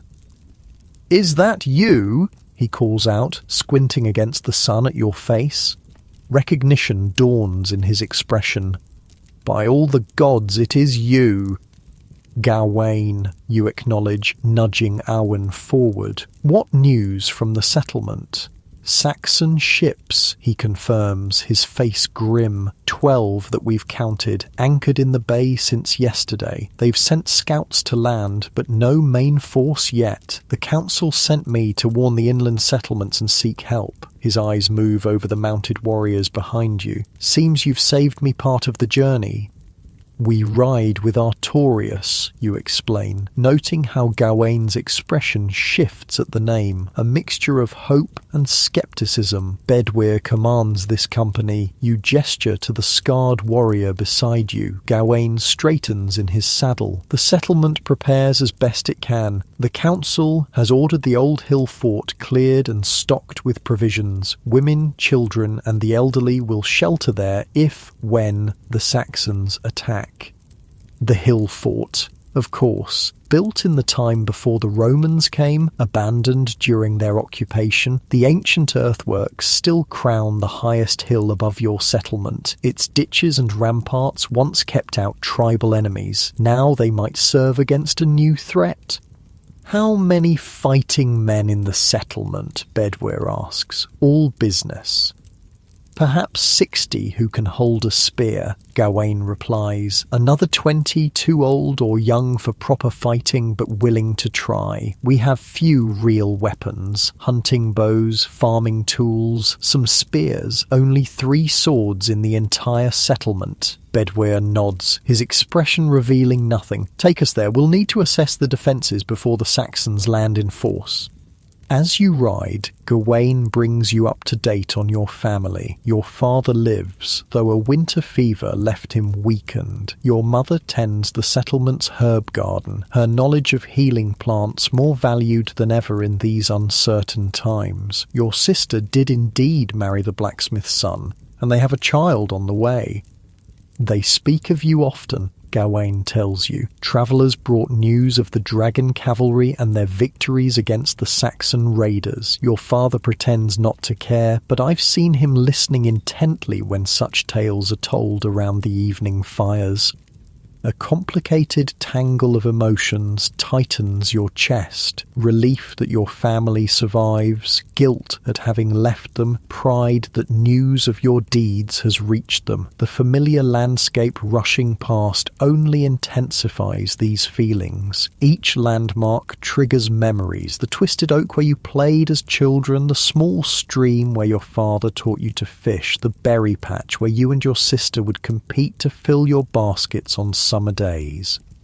As the sun begins its descent toward the western hills, your settlement comes into view. From a distance, it looks much as you remember, a cluster of roundhouses surrounded by fields, smoke rising from cooking fires, the wooden palisade encircling the perimeter. But as you draw closer, you notice changes. The palisade has been reinforced, sharpened stakes angled outward at its base. Platforms have been built along the inside, where defenders might stand to shoot arrows or hurl spears. At the main gate, 2 rough-hewn watchtowers now stand, giving sentries a better view of approaching threats. Your arrival causes an immediate stir. Children stop their play to stare, women emerge from roundhouses, men leave their work in the fields. As your company passes through the gate, a crowd gathers, their expressions a mixture of hope, fear, and wonder at the sight of 50 mounted warriors in matching blue cloaks, each bearing the dragon emblem of Artorias. At the centre of the settlement, near the ancient meeting stone, the council waits. Your father stands among them, leaning slightly on a walking stick, his face more lined than you remember, but his eyes as sharp as ever. Beside him, your mother's hand flies to her mouth when she sees you, tears springing to her eyes. Protocol demands you report to the council first, but your heart pulls you toward your family. Bedwyr, seeing your dilemma, gives a slight nod. Go, he says quietly. I'll handle the formalities. You dismount, handing Awin's reins to one of the other riders, and walk toward your parents. For a moment, all 3 of you simply stare, measuring the changes that months of separation have wrought. Then your mother steps forward, arms opening, and you're enveloped in her embraces. The familiar scent of herbs and wood smoke filling your nostrils. You've come back to us, she whispers, her voice thick with emotion. Not alone, you reply, pulling back slightly to include your father in your gaze. He studies you, taking in your leather armour, the sword at your hip, the newfound confidence in your stance. So, he says finally, the farmer's child has become a warrior. There's something in his tone you can't quite decipher. Pride, resignation. Before you can respond, your sister pushes through the crowd, her belly swollen with child, her husband, the blacksmith's son, close behind her. I knew you'd return, she says fiercely, embracing you. I told them all you'd come back when we needed you most. The reunion is bittersweet, joy at seeing your family again tempered by the shadow of the Saxon threat looming over all. After brief exchanges and promises of longer conversations later, you rejoin Bedwyr, who stands with the council elders near the meeting stone. Your settlement is well organised, Bedwyr is saying as you approach. The hill fort is a good fallback position, but the palisade here won't hold against a determined Saxon attack. The council leader, a grey-bearded man named Drust, who was old even when you were a child, frowns. We've strengthened it as best we could with the materials and time available. Of course, Bedwyr acknowledges, but we must be realistic about what we face. These Saxons aren't simply raiders looking for easy plunder. They come in force, seeking land to settle. They won't be turned away by sharpened stakes. What do you propose, then? Asks another elder, a woman whose intricate tattoos mark her as a keeper of the old ways. We divide our forces, Bedwyr says. Half my men will remain here to help defend the settlement and buy time. The other half will escort those who cannot fight to the hill fort, then take positions there. If, when, the palisade falls, all fighters will retreat in good order to the hill fort. And then, Drust demands. And then we hold until Artorias arrives with the main army, Bedwyr answers calmly. 5 days at most.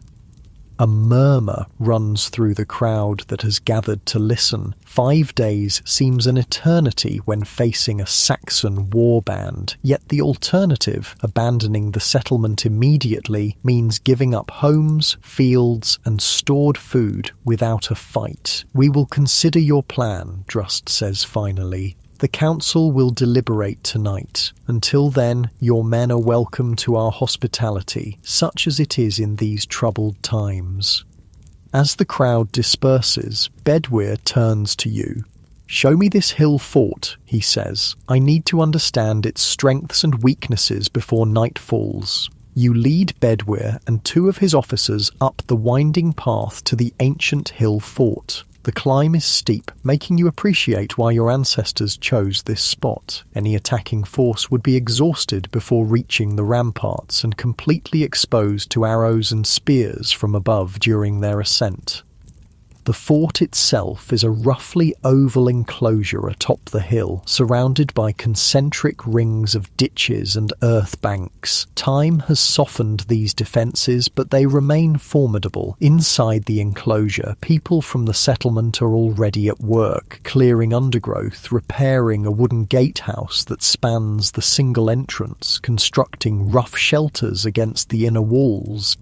Good sight lines, Bedwyr comments, walking the perimeter. Enough space for the entire settlement and their animals. Water source? He gestures to a depression in the centre of the enclosure. A spring, you confirm. It never runs dry, even in the hottest summers. Defensible, he concludes. Not ideal, but defensible.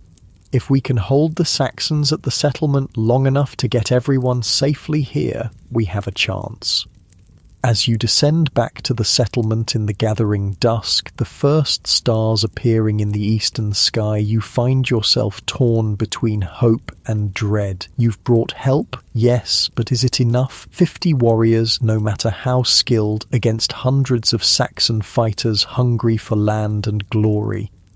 The evening meal is a strained affair. Your mother has prepared a special bread with the last of the good flour, and your sister serves stew made rich with herbs and root vegetables from the settlement's communal garden. Your father sits across from you, asking carefully neutral questions about your time with Artorius's cavalry. You answer honestly but selectively, sparing them the worst horrors you've witnessed. After the meal, as family members move about clearing dishes and banking the hearth fire for the night, your father gestures for you to follow him outside. The night air is cool against your face as you step through the low doorway of the roundhouse. Above, the stars shine brilliantly in a clear sky. Good weather for the Saxon ships anchored in the bay. Walk with me, your father says, setting off toward the edge of the settlement. You fall in beside him, matching your pace to his slower one. His limp is more pronounced than you remember, evidence of the winter fever Gawain mentioned. Your mother worries, he says after a while. She fears you've changed too much, seen too much. I have changed, you acknowledge, Haki. How could I not? He nods, accepting this. When you left, I was angry, thought you were chasing glory, abandoning your responsibilities here. You start to protest, but he raises a hand to stop you. Let me finish. I was wrong. What you've learned, the help you've brought, we need it now more than ever. He stops walking, turning to face you directly. I'm proud of you. Should have said it earlier, but I'm saying it now. The words hit you like a physical force. All your life, you've sought your father's approval without quite realizing it. To hear it now, on the eve of battle, feels both perfect and terribly unfair, as if the gods are granting a wish only when you might not live to savor it. Thank you, you manage, your voice thick with emotion. He clasps your shoulder briefly, then continues walking. You resume your place beside him, comfortable now in the silence between you. When you reach the palisade, your father stops again, looking out through a gap between the wooden stakes at the darkened landscape beyond. I was about your age when the last Romans left, he says. I remember watching them march away down the old road, their armour gleaming in the sun, their standards held high. You've heard this story before, but you listen anyway, understanding that he needs to tell it again. My father said they'd be back. Everyone believed it. Rome had always been there, you see, for as long as anyone could remember. We couldn't imagine a world without it. He shakes his head slowly, but they never came back. Instead, the Saxons came. Artorius is coming, you remind him, with an army larger than any the Saxons have faced. Your father's smile is tinged with sadness. I hope you're right. but I've learned not to put too much faith in saviors from afar. He turns back toward the center of the settlement. Come, the council has called a meeting to hear Bedwyre's plan. We should be there. The meeting takes place in the largest roundhouse, crowded now with council members, village elders, and Bedwyre's officers. Torchlight casts flickering shadows on the wattle and daub walls, turning familiar faces strange and ominous. The air is thick with the smell of bodies pressed close, overlaid with the sweeter scent of pine branches strewn across the packed earth floor. Drust calls the meeting to order, his deep voice cutting through the murmured conversations. We face a grave threat, he begins. Saxon ships in our bay, their warriors preparing to land. We must decide tonight how to meet this threat. Bedwyre steps forward, his scarred face solemn in the torchlight. My men and I bring experience fighting these Saxons, but we also bring hope. Artorius himself marches with the main army, perhaps 3 days behind us. If we can hold until then, we have a real chance of victory. He outlines his plan again, in more detail this time. The settlement will be defended initially, buying time for the most vulnerable, children, elderly, pregnant women, to reach the hill fort with essential supplies. When the defence becomes untenable, the remaining fighters will retreat in ordered groups to the fort, where they'll make their final stand if necessary. Questions follow, practical concerns about water, food, signals between the two groups. What to do if the Saxons split their forces? Bedwyre answers each carefully, neither minimising the dangers nor dwelling on them unnecessarily. Throughout, you note how he includes the local fighters in his planning, respecting their knowledge of the terrain while adding his own tactical expertise. By the time the meeting concludes, a fragile consensus has formed. The plan isn't perfect. No plan ever is in the face of such uncertainty, but it offers structure and purpose, transforming fear into action as people file out into the night, preparing for what may be their last peaceful sleep for some time. Bedwyre pulls you aside. Get some rest, he advises. Tomorrow will test us all. He hesitates, then adds, your knowledge of this place, these people, it's our greatest advantage. I'll need you clear-headed and ready. You nod, recognizing both the compliment and the responsibility it carries. I won't let you down. I know. He claps your shoulder once, then moves off toward the area where his men are settling for the night, checking weapons and armor one last time before sleeping. Back in your family's roundhouse, you find your mother still awake, sitting by the banked hearth, her fingers automatically spinning wool on a drop spindle even as her eyes stare into the glowing embers. She looks up as you enter, a smile warming her worried face. You should sleep, you tell her gently. Soon, she promises. She pats the space beside her on the wooden bench. Sit with me a while first. You comply, your body grateful for the rest after the long day of riding. The roundhouse is quiet, your father and sister already asleep in their respective corners, their breathing deep and even. Do you remember the stories I used to tell you? Your mother asks, her voice soft in the darkness. About the old heroes of Britain. You nod, smiling at the memory. Tales of Bran the Blessed, whose severed head continued to speak wisdom to his companions, of Branwen and her starling messenger, of Lud and his silver hand. Those stories kept our people's spirit alive during the Roman years, she continues. When we couldn't openly worship our gods or follow our customs, we passed down the tales, mother to child, generation after generation. Her fingers never stopped their spinning, the spindle turning rhythmically in the firelight. Now we face a new kind of conquest. If the Saxons win, they won't just take our land, they'll take our stories, our gods, our very identity. That won't happen, you say with more confidence than you feel. Artorius won't let it happen. Your mother's smile is knowing. This Artorius, you believe in him. It's not a question, but you answer anyway. I do. He's not just a warrior. He sees beyond the fighting to what might come after. A Briton neither Roman nor Saxon, but something new that honours the best of what came before. She nods slowly, her spindle pausing. Then he's what we've been waiting for. Not Rome returning, but something better. A leader who understands that Britain is more than just a distant province to be exploited or abandoned at will. You've never heard your mother speak this way about politics or leadership. It strikes you that there's much you don't know about her, perspectives and wisdom hidden beneath her role as wife and mother in a small settlement.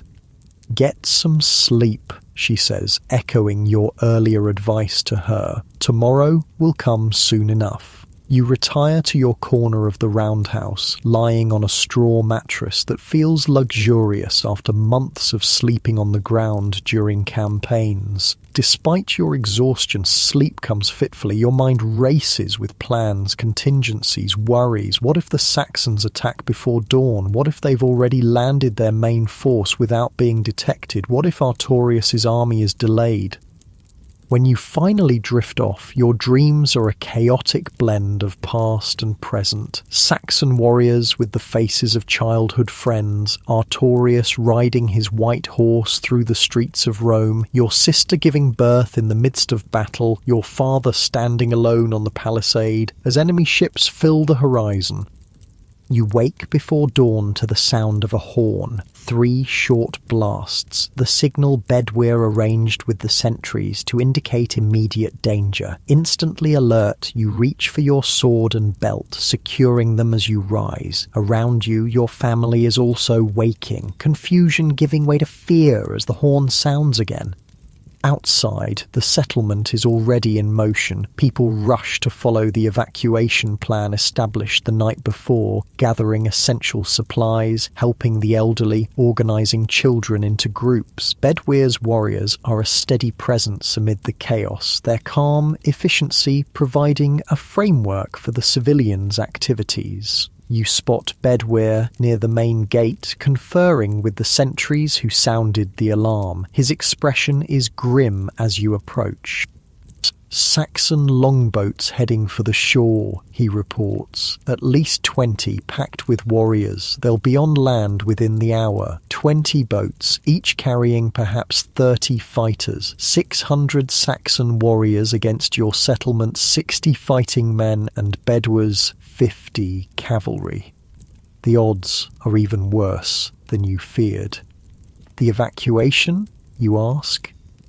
Already underway, first group heading to the hill fort now. He gestures to where a line of people, mostly women, children, and the elderly, are filing out the settlement's rear gate, escorted by 15 of Bedwyr's men. Second group assembles in half an hour, and the defence? Bedwyr's face hardens. We hold as long as we can, make them pay in blood for every step. He looks you over, noting your readiness. I need you with the rear guard. You know every path between here and the hill fort. When it's time to retreat, you'll guide the last defenders to safety. You nod, accepting the assignment despite the part of you that yearns to be in the front line, facing the Saxon threat directly. Bedwyr is right. Your knowledge of the terrain is too valuable to risk in the initial clash. Find your family, Bedwyr advises. Make sure they're in the second evacuation group, then report to the south wall. That's where we'll likely make our final stand before the retreat. Your mother is already prepared when you return to the roundhouse, a small bundle of essentials tied securely on her back. Your sister and her husband are with her, their faces pale but determined. Only your father is missing. Where is he? You ask, dread settling in your stomach. Your mother's expression confirms your fears. He went to the palisade, says he'll stand with the defenders. He's not strong enough, you protest. The fever... Tell him that, your sister interrupts. He won't listen to us. You find your father at the northern wall, the section facing the bay where the Saxon boats will land. He holds a spear, an old one with a Roman iron tip, probably hidden away since his youth. When he sees you approaching, he straightens as if expecting an argument. "I know what you're going to say," he begins. "You should be with Mother and the others," you say anyway. He shakes his head. "I've run once in my life. When the Saxons first came raiding years ago, I was younger then, stronger. I took your mother and your sister, just a baby, and fled to the hills while our first home burned." His grip tightens on the spear shaft. "I won't run again." You understand then, this isn't just stubbornness or misplaced pride. It's a chance to reclaim something lost, to face a fear that has haunted him for years. Who are you to deny him that? "Then we stand together," you say, making a quick decision. "I've been assigned to the south wall, but I'll speak with Bedwyr. He'll understand." Your father's eyes widen slightly, surprise giving way to a deeper emotion. "You would do that? You're my father," you say simply. "Where else would I be?" Bedwyr is not pleased with your request, but after a brief argument, he relents. "The south wall is still your responsibility," he insists, "but I'll station you at the northwest corner. You can keep an eye on both sections and on your father." From your new position, perched on the rough wooden platform that runs along the inside of the palisade, you have a clear view of the bay. The Saxon longboats have almost reached the shore, their dragon-headed prows cutting through the morning mist that hangs over the water. Warriors stand ready at the rails, their round shields and spears visible even at this distance. Beside you, your father leans on his spear, his face set in grim determination. Below, Bedwyr's men and the settlement's fighters take their positions along the wall, a thin line of defence against the coming storm. The sun breaks through the mist, glinting off metal. Saxon helmets, spear points, sword blades. Their war cries carry across the water, a sound that sends a primal shiver down your spine despite all you've seen and done with Artorius's cavalry. The first boats reach the shore, warriors leaping into the shallow water, splashing toward the beach. More follow, dozens, then hundreds of Saxon fighters forming rough ranks as their leaders shout orders. "Here they come," your father says quietly. "May the old gods and the Christian ones stand with us today." You nod, hand moving to the hilt of your sword. The real battle for Britain, for its land, its stories, its very soul, is about to begin. The first Saxon arrow whistles overhead, embedding itself in a roundhouse roof behind you. More follow, a deadly rain that forces defenders to duck behind the palisade. Beside you, your father crouches low, his breathing laboured from even this small exertion. You worry about his strength to endure what's coming, but there's no time to dwell on it. "Archers, ready!" Bedwyr's voice rings out clear and confident from his position at the centre of the north wall. The settlement's hunters and Bedwyr's bowmen nock arrows, waiting for the command. You peer through a gap in the palisade, watching the Saxon formation. They've assembled into a rough wedge, their front ranks holding overlapping shields to form a protective wall. Behind them, more warriors wait with spears and axes raised. Their leader, a massive man with a horned helmet and mail shirt, shouts commands in their guttural tongue. "Loose," Bedwyr orders. Arrows arch over the palisade, many finding gaps in the Saxon shield wall. Men fall, but others quickly step forward to fill the gaps. The formation continues advancing toward the settlement's main gate, their own archers providing covering fire. "They'll try to break through the gate," you tell your father, recognizing the standard Saxon tactic. "The rest is just distraction." He nods grimly. "Then that's where we need to be." Without waiting for your response, he begins moving along the platform toward the gate, using his spear as a walking staff. You follow, keeping low to avoid the increasingly accurate Saxon arrows. Several defenders have already fallen, their bodies being dragged away by settlement women who dart forward to retrieve them, risking their own lives in the process. By the time you reach the gate area, the Saxon vanguard is less than 50 paces away. Their front ranks carry a massive log, a battering ram improvised from a fallen tree. The sight chills your blood. The gate, while sturdy enough for everyday use, won't withstand many blows from such a weapon.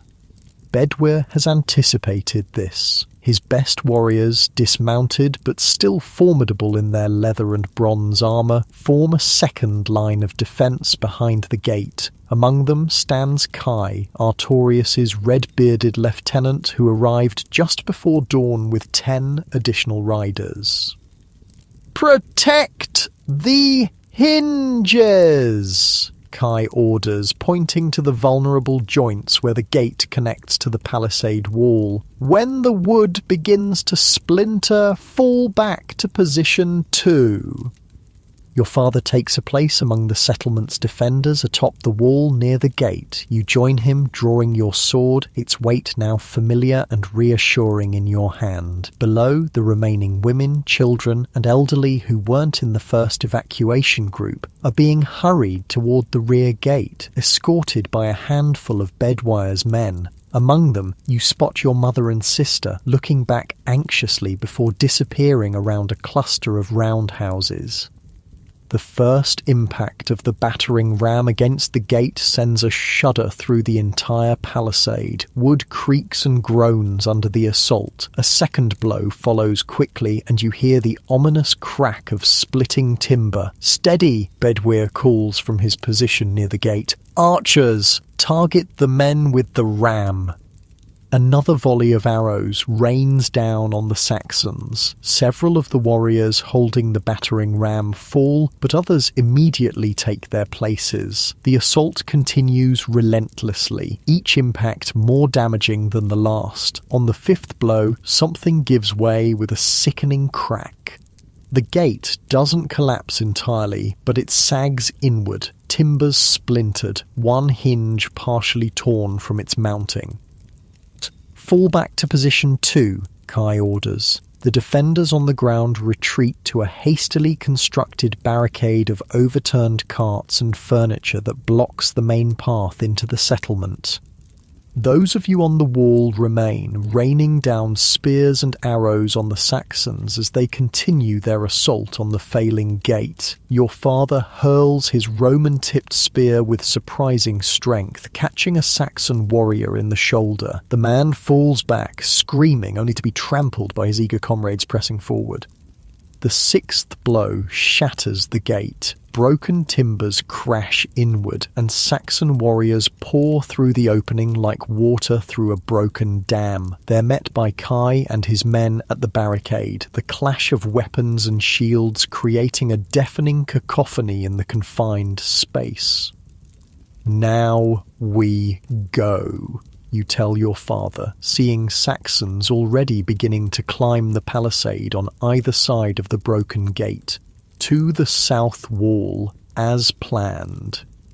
He hesitates, eyes fixed on the battle below. "I can still fight."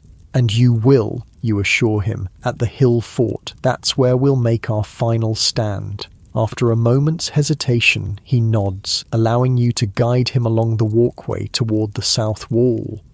The palisade platform is becoming increasingly dangerous as Saxon arrows target any visible defenders. You both move in a half-crouch, using the rough wooden shield wall for cover. At the south wall, Bedwyr has already organised the staged retreat he planned the night before. Fighters are withdrawing in small groups, covering each other as they fall back toward the settlement's rear gate. From there, they'll take the path to the hill fort, forming a defensive line to protect the evacuees already on their way. "Go with the next group," you tell your father, helping him down the ladder from the palisade platform. I need to stay until the final retreat. He looks as if he might argue, but a Saxon war cry from nearby, too near, settles the matter. A small band of enemy warriors has broken through the eastern section of the palisade and is moving toward your position. Your father clasps your arm briefly. Don't wait too long, he Tsu. Min Chain Saints Domed.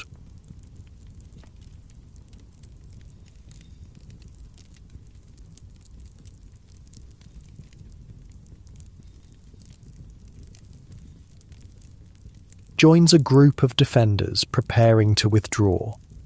You turn to face the approaching Saxons, sword raised. There are 5 of them, advancing cautiously, aware they've become separated from their main force. Their bearded faces are spattered with blood, not their own, and their eyes hold the wild light of battle frenzy. For a moment you consider your options. You could fall back immediately, but that would leave the retreat vulnerable. You could stand and fight, but alone against 5, your chances are slim. Or the thought comes suddenly, a memory of something Bedwyr taught you during training. A warrior fights with his mind first, his weapon second, he'd said. Sometimes the clever solution isn't fighting at all. Acting on instinct, you grab a torch from its bracket on a nearby post.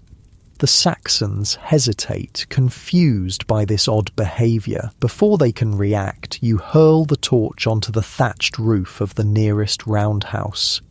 Dry from the summer heat, the thatch catches immediately, sending up a plume of smoke and flame. The fire won't spread quickly enough to threaten the retreating defenders, but it creates a barrier between you and the Saxon band. More importantly, it creates confusion, something you can use to your advantage. You sprint toward the south gate, shouting a warning to the last group of defenders preparing to leave. Saxons from the east, fire barrier won't hold long. Bedwyr, overseeing the final retreat, takes in the situation at a glance. Move out now, he orders the remaining defenders. To you, he adds, good thinking with the fire, join the rear guard. The rear guard consists of Bedwyr himself, 5 of his most experienced warriors, and now you. Your job is simple but dangerous. Be the last to leave, ensuring all other defenders have safely withdrawn while preventing any Saxon pursuit for as long as possible. As the last regular defenders exit through the south gate, Bedwyr's men take up positions to cover the retreat. 2 are skilled archers who immediately begin targeting any Saxons visible through the growing smoke. The others form a small shield wall across the path to the gate. The sounds of fighting from the settlement centre have grown more distant, a bad sign. It means the Saxons have broken through the barricade and are spreading throughout the settlement, looting and burning as they go. Soon they'll reach your position in force. 1 minute more, Bedwyr decides, judging the distance between the retreating defenders and the relative safety of the tree line beyond the settlement's fields. Then we go.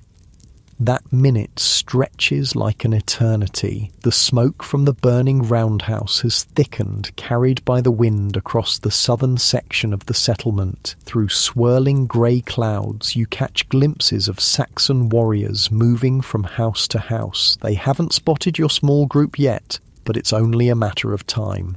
Now, Bedwyr says quietly, move, don't run, walk quickly, stay together. Your group withdraws through the gate, the archers moving first while the shield-bearers maintain their defensive line. Once outside the palisade, you begin the careful retreat across open ground toward the forest path that leads to the hill fort. You're halfway to the tree line when a shout goes up from the settlement wall. A group of Saxons has spotted you and is giving chase, at least 20 warriors pouring through the south gate like angry hornets from a disturbed nest. Change of plan, Bedwyr announces calmly. You, he points to you, lead the archers to the forest and catch up with the main group. The rest of us will delay our Saxon friends. I should stay with you, you protest. Your father needs you, Bedwyr counters. And I need someone who knows every path to guide our people if we don't make it. Now go.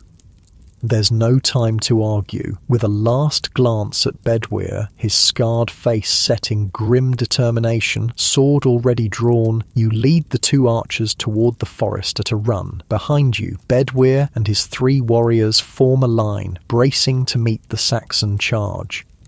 The archers pause at the edge of the tree line, turning to loose a final volley of arrows at the pursuing Saxons before following you into the forest. The dense undergrowth slows your progress, branches whipping at your face, roots threatening to trip you with every step. But this is your homeland. You know every game trail, every shortcut through these woods. You lead your small group along a winding path that parallels the main trail to the hill fort but remains hidden from it. If any Saxons break through Bedwyr's rear guard and follow the obvious route, they'll miss you entirely. After a quarter hour of hard travel, the trees thin out and you catch sight of the hill fort rising above you. The ancient earthworks, concentric rings of ditches and ramparts, form a natural defensive position atop the highest hill in the area. Already you can see movement along the uppermost rampart, defenders taking position, readying weapons. The narrow path up to the fort's entrance is steep and winding, designed to force attackers to climb slowly in full view of defenders. As you begin the ascent, you scan the landscape behind you. Smoke rises from the settlement in thick black columns. The Saxons are burning what they can't carry away. Of Bedwyr and his rear guard, there is no sign. At the fort's entrance, a gap in the earthworks reinforced with a wooden gateway, guards challenge you, then wave you through when they recognize your dragon emblem. Inside, organized chaos reigns. The evacuees from the settlement are being sorted into groups. Those who can fight, those who can tend the wounded, those who need shelter within the rudimentary wooden structures built against the inner wall. You spot your father helping to organize the settlement's remaining fighters, about 40 men of varying ages, armed with a motley collection of weapons. Relief washes over you at the sight of him, still standing, still fighting in his own way. You made it, he says as you approach, the simple words carrying the weight of a father's fear for his child. Bedwyr and 3 others stayed behind to delay the Saxon pursuit, you report, keeping your voice steady despite the hollow feeling in your chest. I saw no sign of them on the way here. Your father nods, understanding what remains unsaid. Your mother and sister are safe, helping set up the healers area. Kai has taken command of our defences.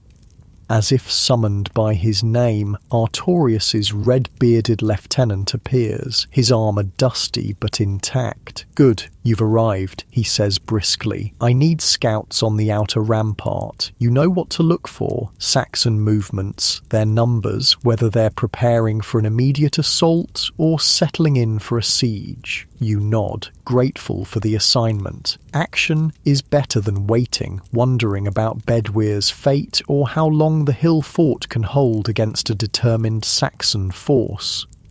The outer rampart provides a clear view of the surrounding countryside. From this vantage point, you can see the settlement below, many of its buildings now engulfed in flames. Beyond, the bay glitters in the afternoon sun, the Saxon longships pulled up on the shore, their dragon-headed prows facing the land as if eager to join the conquest. Movement catches your eye, a group of mounted figures emerging from the forest to the north. For a moment your heart leaps with hope, reinforcements from Artorius, but as they draw closer you recognize the distinctive round shields and horned helmets of Saxon riders. They circle the base of the hill, assessing the fort's defences, occasionally stopping to confer. Scouts, just like you, gathering information for their war leader. You count 12 riders in all, a small force, but their presence confirms your worst fears. The Saxons aren't content with simply raiding the settlement. They intend to take the hill fort as well, eliminating any British resistance in the area before establishing their permanent settlement.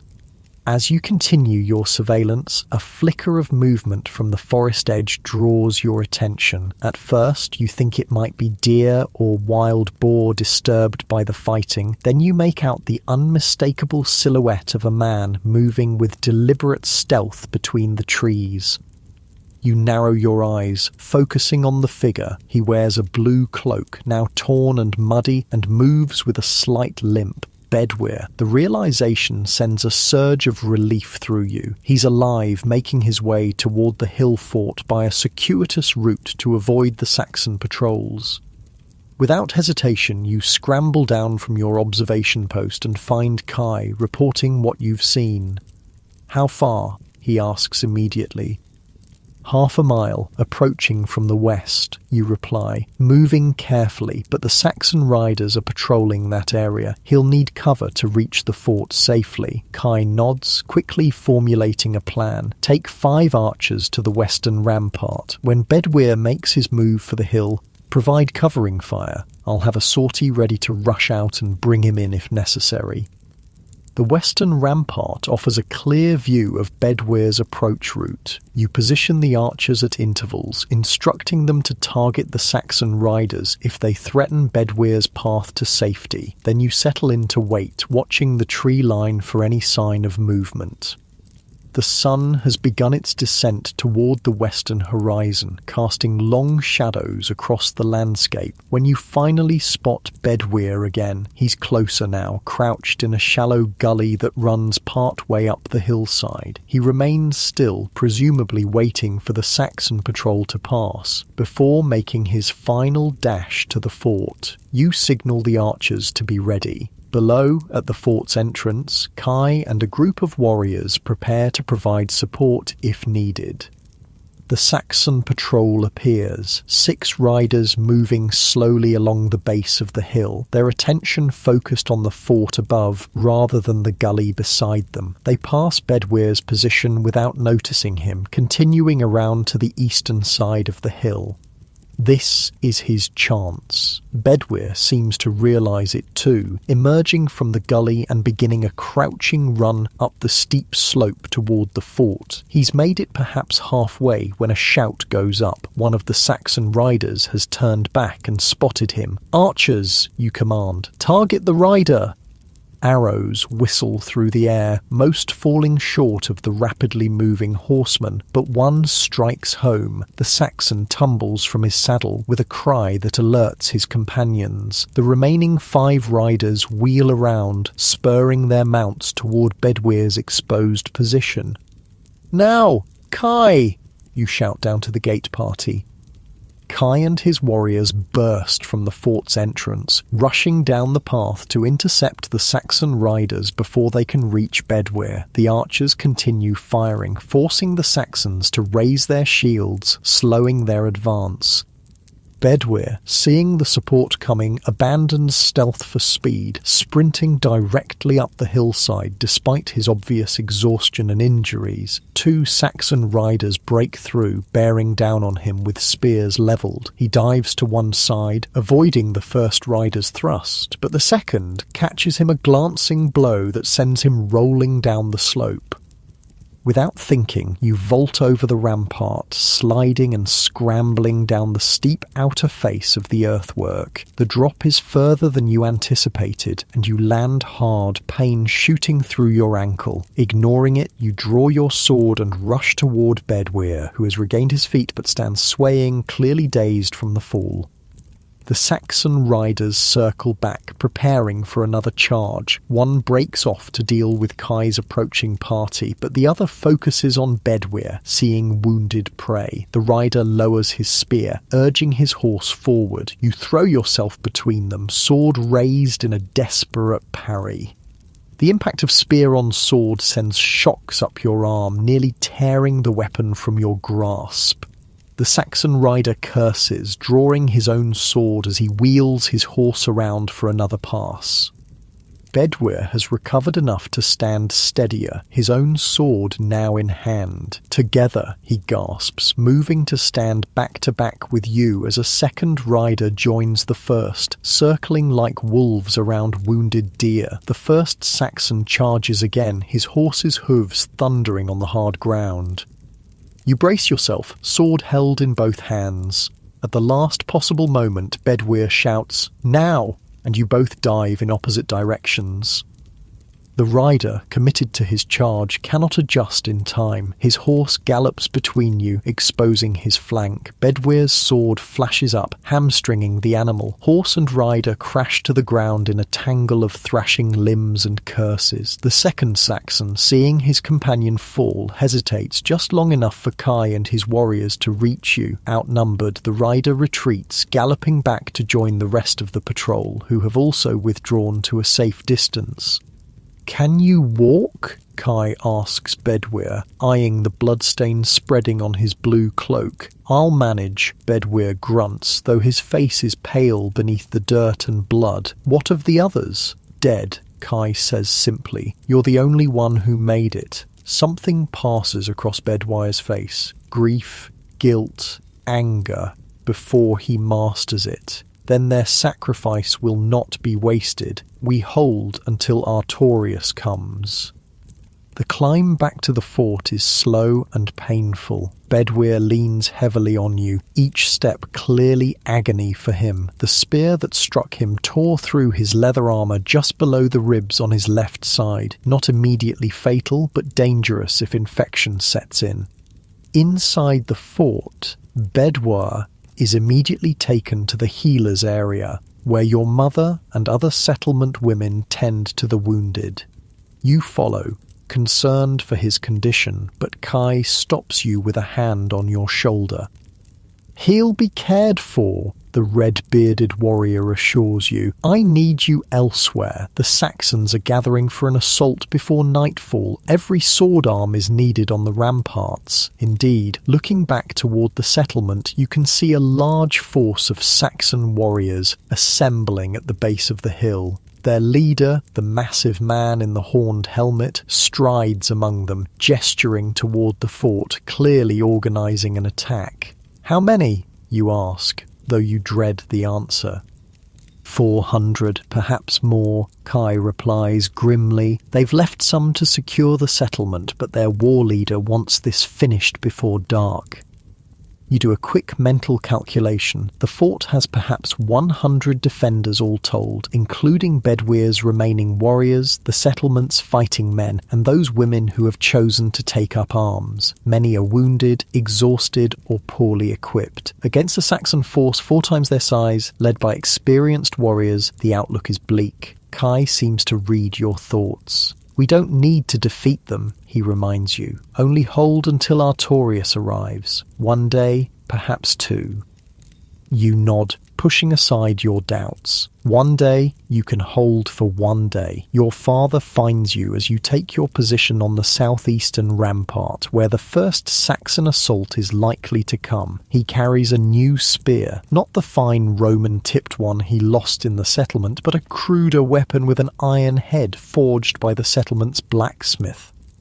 "Your mother asked me to give you this," he says, handing you a small leather pouch similar to the one she gave you when you first left home. Inside is a small carving of a dragon, carefully worked from a piece of antler. "For protection," he explains. "She made it while waiting for you to return." You tie the pouch securely to your belt, touched by the gesture. The dragon, symbol of Artorius's cavalry, now also a personal talisman from your mother. Protection, yes, but also a reminder of what you fight for. The sun touches the western horizon, its light turning golden across the hillside. Below, the Saxon war leader raises his massive axe, and a roar goes up from his assembled warriors. The attack is beginning. "Here they come," your father says quietly, readying his spear. All along the rampart, defenders prepare for the onslaught, archers knocking arrows, spearmen bracing their weapons, slingers checking their ammunition pouches. The first wave of Saxons charges up the steep slope toward the fort's outer ditch, their war cries echoing across the hillside. They carry ladders, fascines to fill the ditches, and shields raised against the expected arrow storm.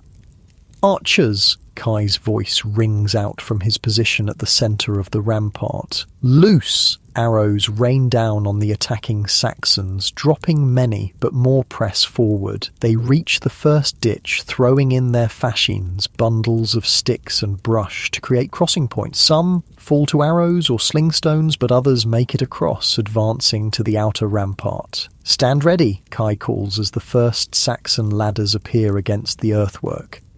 The real test is about to begin. The sun sinks lower, blood red on the horizon. In the fading light, the battle for the hill fort, and perhaps for Britain itself, will be decided. The first Saxon warrior crests the outer rampart, his bearded face contorted in a battle cry. 3 more appear beside him, then a dozen, their ladders providing a steady stream of attackers. The hill fort's defenders meet them with spears, swords, and desperate courage, fighting to push them back down the steep earthen slope. Your sword feels impossibly heavy in your hand as you face your third opponent, a burly Saxon with a matted blonde beard and a dented helmet. Your muscles burn with fatigue, your lungs struggle for air in the dust-filled twilight. The previous 2 attackers lie dead or wounded at the bottom of the rampart, but more keep coming, an endless tide of warriors hungry for British land. The Saxon rushes you with an overhead swing of his long-handled axe. You sidestep, letting the weapon embed itself in the wooden reinforcement of the rampart. As he struggles to free it, you thrust your sword into the gap between his leather armour and helmet. He falls without a sound, rolling down the embankment to join his fallen comrades. There's no time to rest. Another takes his place and another after him. All along the outer rampart, similar struggles play out, defenders desperately holding their positions against the Saxon onslaught. To your right, your father fends off an attacker with his spear, his movements slower than yours, but made effective by decades of experience and the economy of effort that comes with age. Or fall back. Kai's voice cuts through the din of battle. Outer rampart compromised, fall back to the second line. The order comes not a moment too soon. Saxon warriors have established a foothold on the eastern section of the rampart, threatening to flank your position. A controlled withdrawal is better than being surrounded. You grab your father's arm. "Time to go," you shout over the battle noise, pulling him toward the inner rampart 20 paces behind you. He nods, jabbing his spear one last time at an approaching Saxon before turning to retreat. The withdrawal is orderly but costly. Some defenders provide covering fire with bows and slings while others fall back. Then they switch, leapfrogging to the inner defensive line. Not everyone makes it. A young man from your settlement, barely more than a boy, stumbles on the uneven ground between ramparts. Before anyone can reach him, a Saxon spear finds his back. His cry cuts off abruptly, becoming just one more in the symphony of death that surrounds you. At the inner rampart, the defence solidifies. This earthwork is higher, its outer face steeper, making it harder for the Saxons to scale. More importantly, the narrower circumference means fewer defenders can cover the entire perimeter. They'll try to flank us through the entrance path, Kai predicts, wiping blood from a cut above his eye. We need more fighters there. I'll go, you volunteer, knowing your father lacks the speed to relocate quickly in the middle of battle. Kai nods. Take 5 men. Hold that approach at all costs. The entrance to the hill fort follows a narrow, winding path that cuts through the concentric rings of ramparts. Originally designed to force attackers into a vulnerable position, it now represents the weakest point in your defences. If the Saxons can force their way up that path in numbers, the fort will fall. You select 5 warriors, 3 of Bedwyre's men and 2 hunters from your settlement, and hurry to the entrance. Already, Saxons are probing the outer gate, testing its strength with axes and makeshift battering rams. The wooden gate, hastily reinforced during the evacuation, creaks ominously under the assault. Archers, target the ram-bearers, you order, positioning your small force to best advantage. The hunters, skilled bowmen both, take up positions with clear sightlines to the gate. Bedwyre's warriors form a tight defensive line across the inner section of the path, where it narrows between steep earthen banks. The gate gives way with a splintering crash just as darkness fully descends on the hill fort. Torches flare along the ramparts, casting flickering light on the battle below. Through the broken gate, Saxon warriors pour onto the entrance path, their momentum carrying them forward until they meet the storm of arrows from your archers. The first wave falters, men falling to well-placed shots or stumbling over their fallen comrades. But the second wave leaps over the bodies, shields raised, charging up the winding path toward your position. The narrowness of the approach works in your favour. Only 3 Saxons can advance abreast, limiting their numerical advantage. "Hold the line!" you shout as the first Saxons reach your defensive position.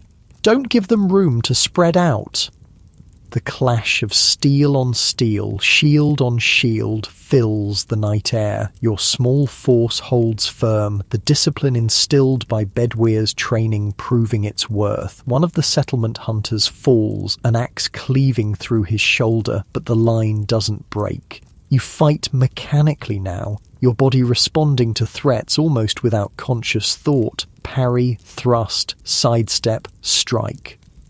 Time loses meaning in the rhythm of battle. Minutes stretch into what feels like hours, each moment distinct yet bleeding into the next. Your world narrows to the few feet of ground you must defend, the enemies directly before you, the comrades on either side who depend on your strength as you depend on theirs.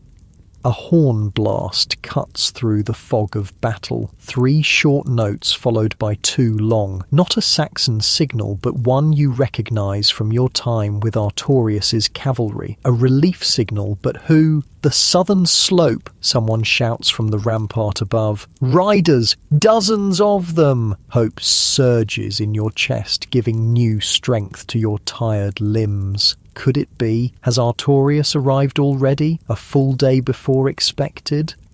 The Saxons hear the horn too, and confusion ripples through their ranks. The pressure on your defensive line eases slightly as warriors glance back down the path, trying to understand this new development. You seize the opportunity. "Push them back," you order, leading a sudden counterattack that catches the Saxon front rank off balance. They retreat a few crucial steps, creating space that your archers immediately exploit with a fresh volley of arrows.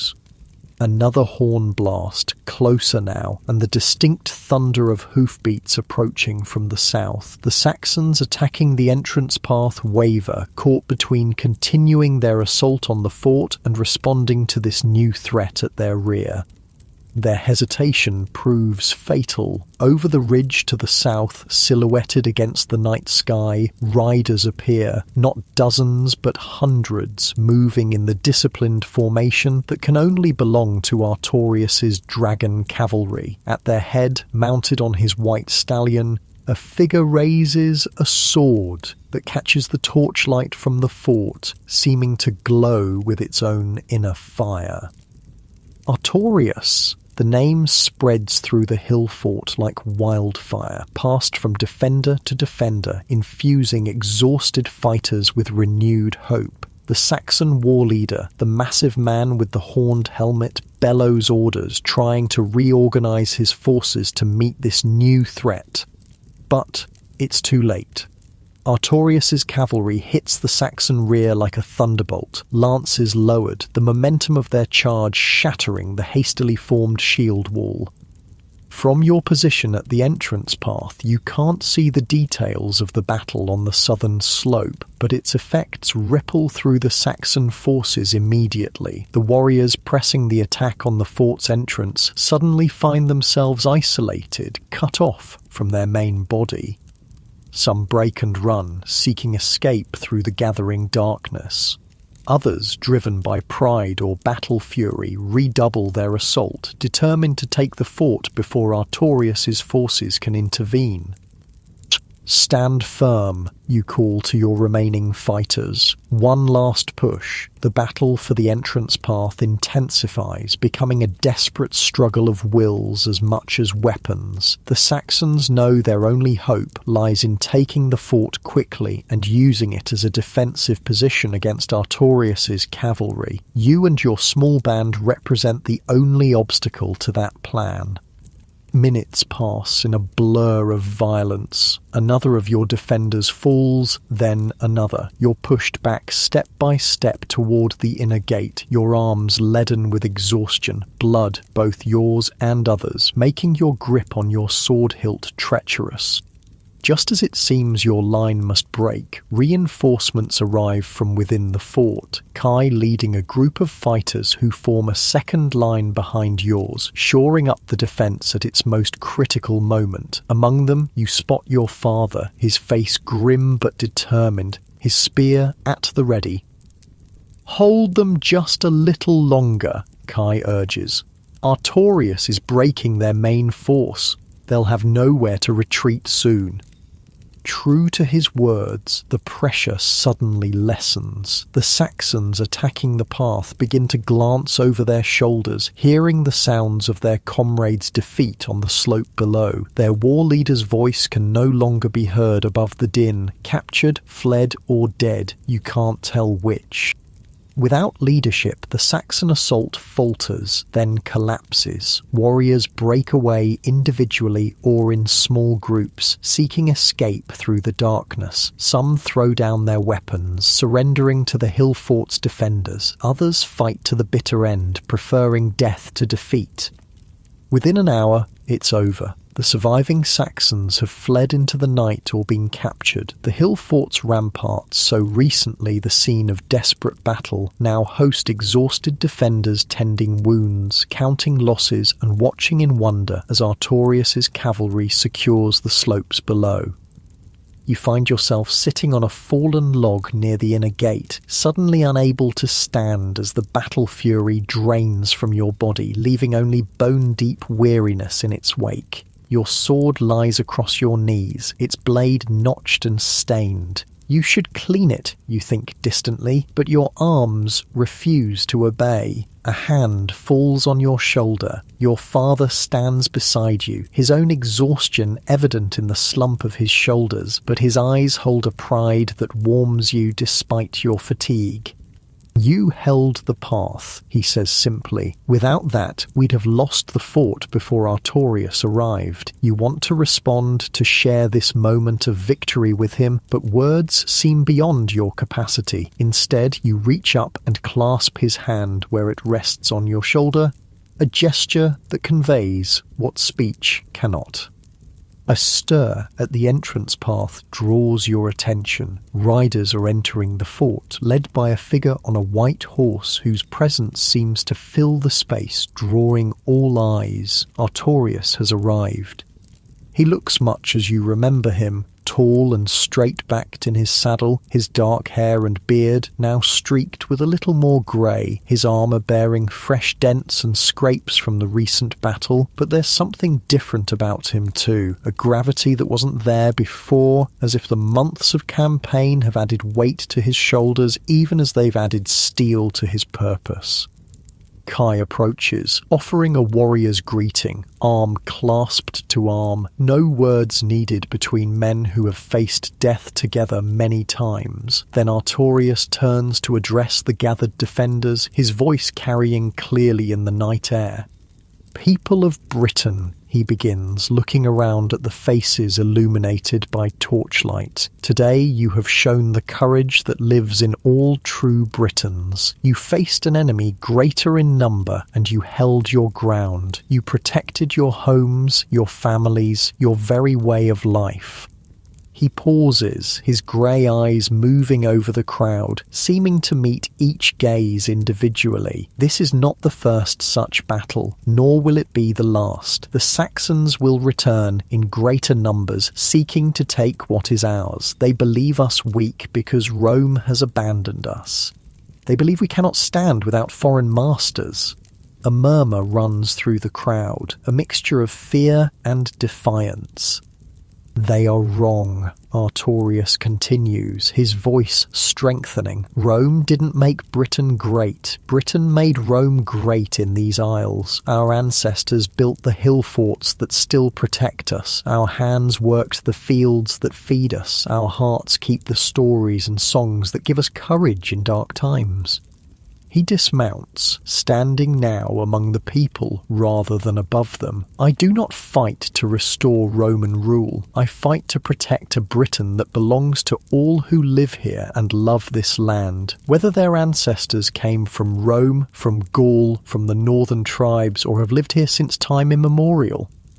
The silence that greets his words is profound, each person absorbing the vision he presents. Not a return to the past, not a surrender to invaders, but something new, something uniquely British. Tomorrow we will bury our dead with honour, Artorius says more quietly. We will rebuild what the Saxons have destroyed. And then we will take the fight to them, driving them back to their ships, showing them that Britain is not a land easily conquered.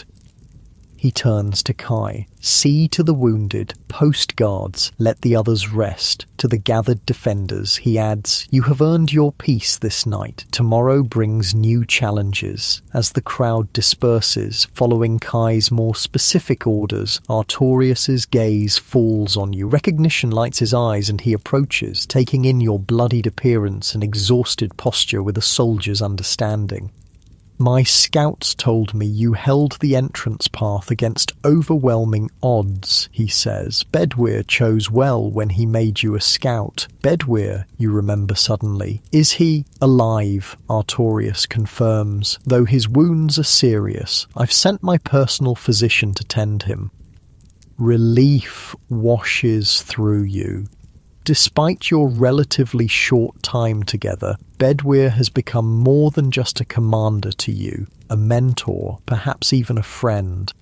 Your settlement has suffered greatly, Artorius continues, his expression sombre, but the people will rebuild, stronger now, knowing they can defend themselves, and they will not stand alone. You're staying? You ask, surprised. You had assumed Artorius would continue his campaign against the Saxons elsewhere once this immediate threat was dealt with. For a time, he nods. This area has strategic importance. Good harbours, fertile land, access to inland routes. The Saxons will want it, which means we must deny it to them. He studies you thoughtfully. Your knowledge of the land will be valuable in the coming days.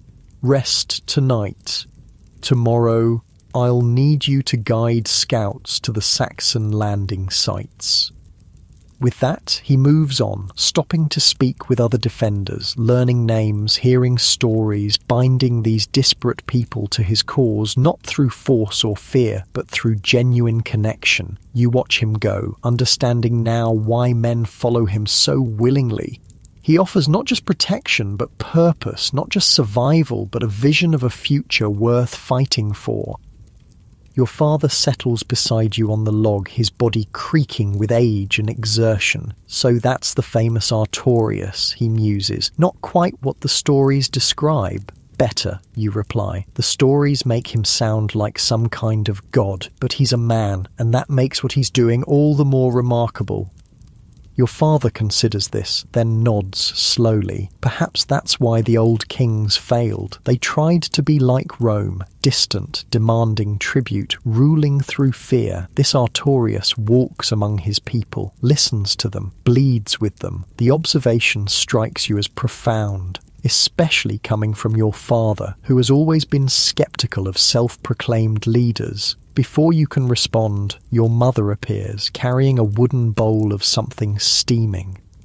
"Drink," she instructs, handing you the bowl. "Herbs for strength and healing." The liquid is bitter but warming, spreading through your tired limbs like gentle fire. Only when you've drained the bowl do you notice the dried blood on your mother's hands and the weariness in her eyes.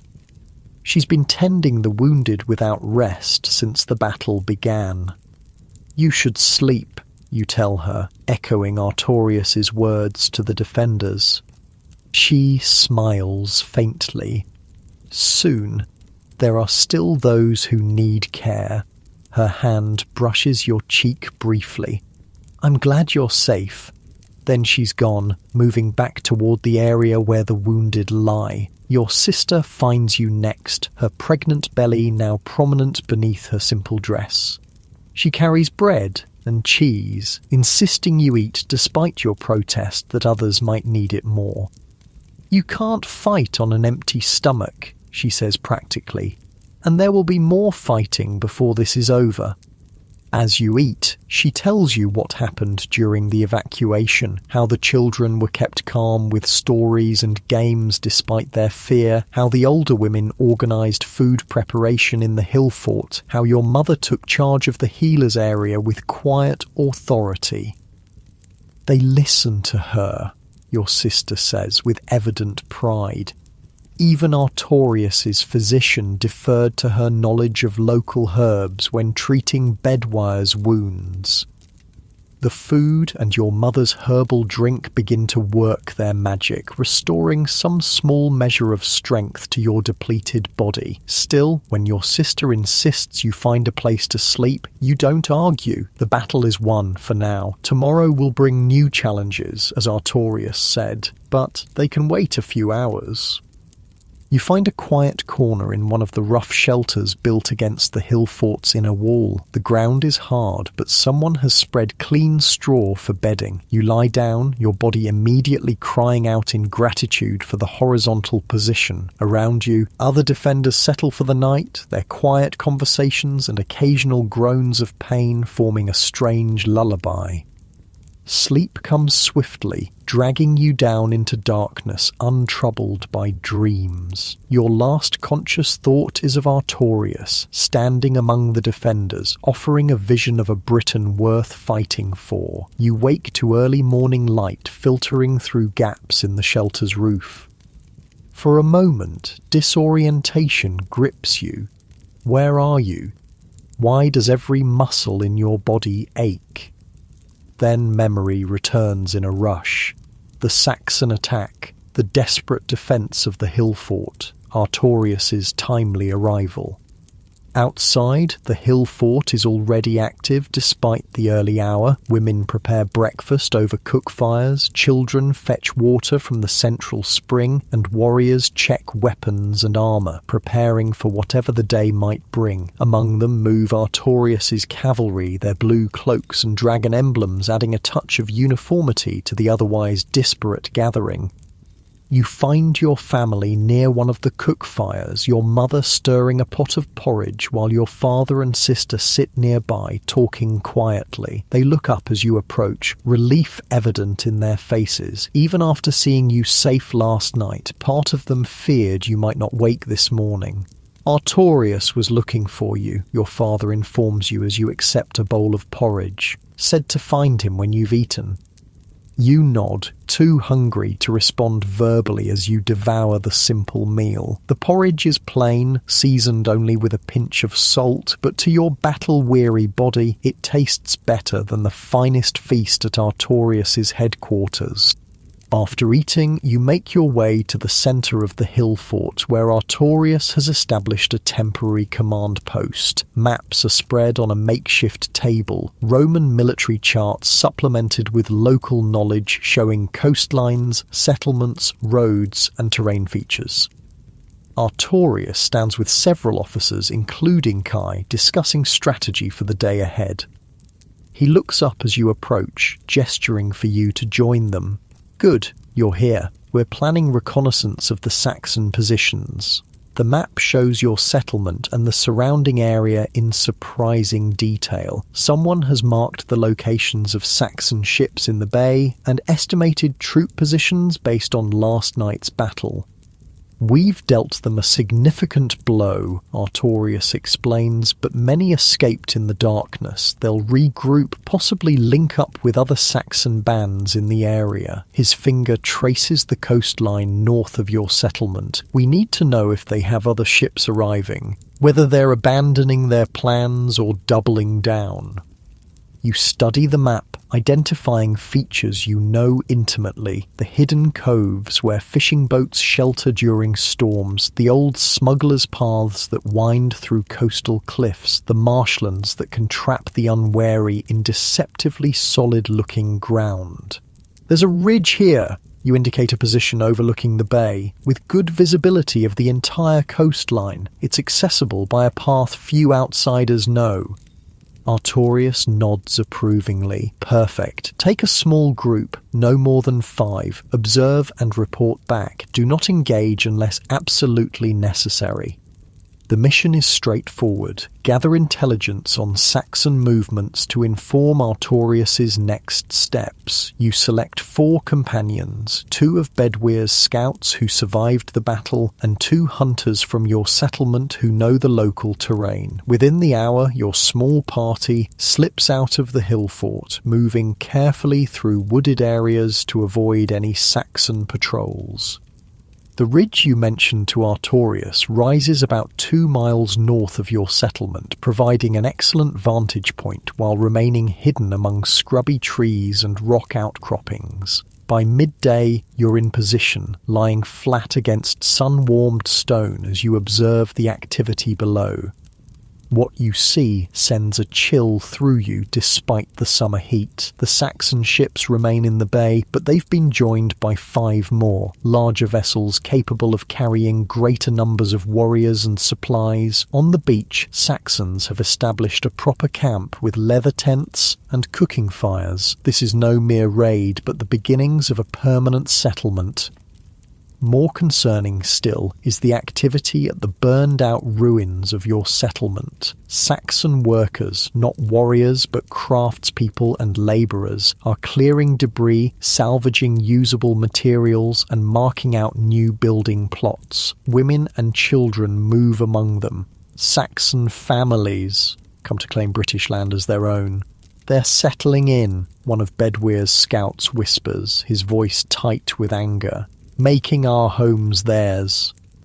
You nod grimly. This confirms Artorius's suspicion. The Saxons aren't simply raiders but colonizers, intent on establishing permanent control over coastal Britain before pushing inland. After observing for several hours, recording troop numbers, defensive preparations, and the arrival patterns of new ships, you lead your party back toward the hill fort. The information you carry will shape Artorius's strategy, not just for tomorrow's battle, but for the months of campaign ahead. Upon your return, you report directly to Artorius, who listens intently as you describe what you've seen. His expression remains impassive, but you note the tightening of his jaw and the coldness that enters his grey eyes when you mention the Saxon families settling in the ruins of your home. So, they commit fully to this invasion, he says when you finish. Not content with raiding our shores, they now bring their households, claiming our land as if it were unpeopled wilderness. What will you do? you ask, aware of the presumption in questioning him directly but needing to know his intentions for your homeland. Artorius studies the map, updated now with your fresh intelligence. We must strike before they fully establish themselves. Tomorrow at dawn. He looks up, meeting your gaze. The people of your settlement, will they fight alongside us to reclaim their homes? Without question. Good. We'll need every sword arm, every bow. He straightens, decision made. Rest tonight, tomorrow we take back what is yours.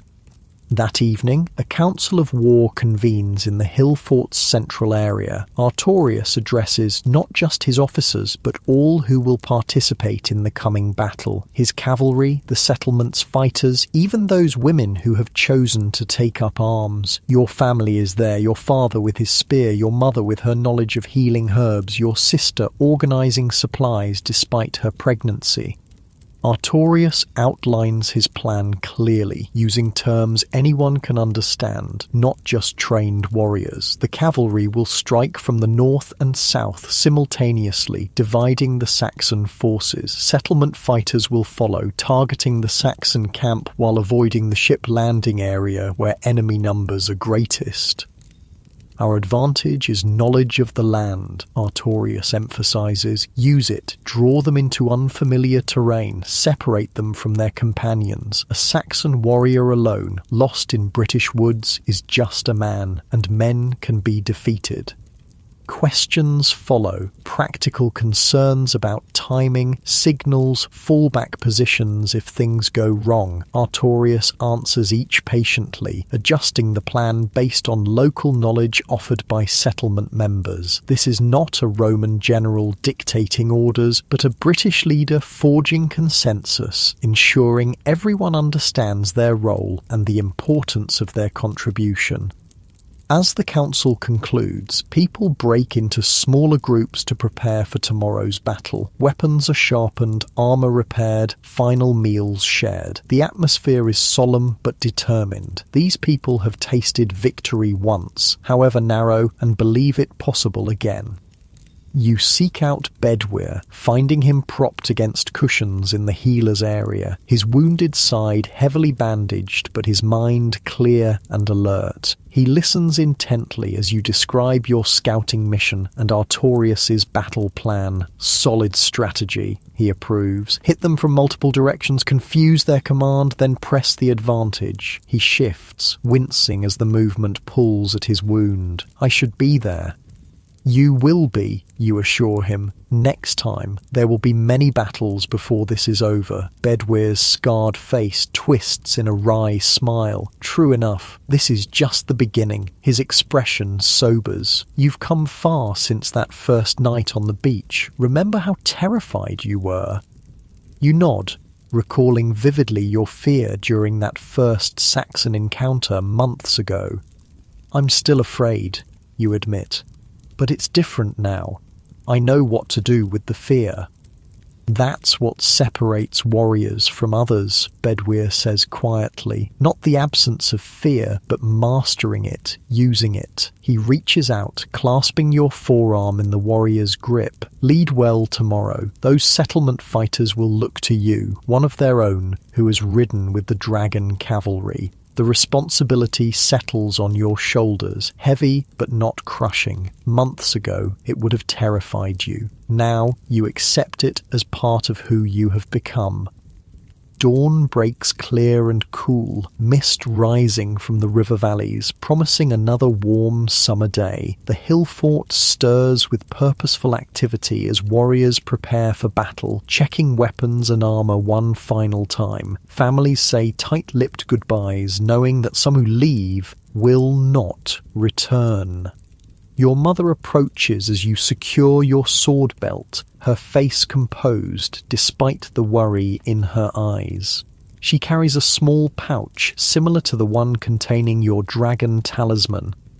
For wounds, she explains, pressing it into your hand. Yarrow to stop bleeding, comfrey for healing, willow bark for pain, just in case. You tuck the pouch securely into your belt beside the dragon carving. I'll be careful, you promise, knowing how inadequate the words are against a mother's fear.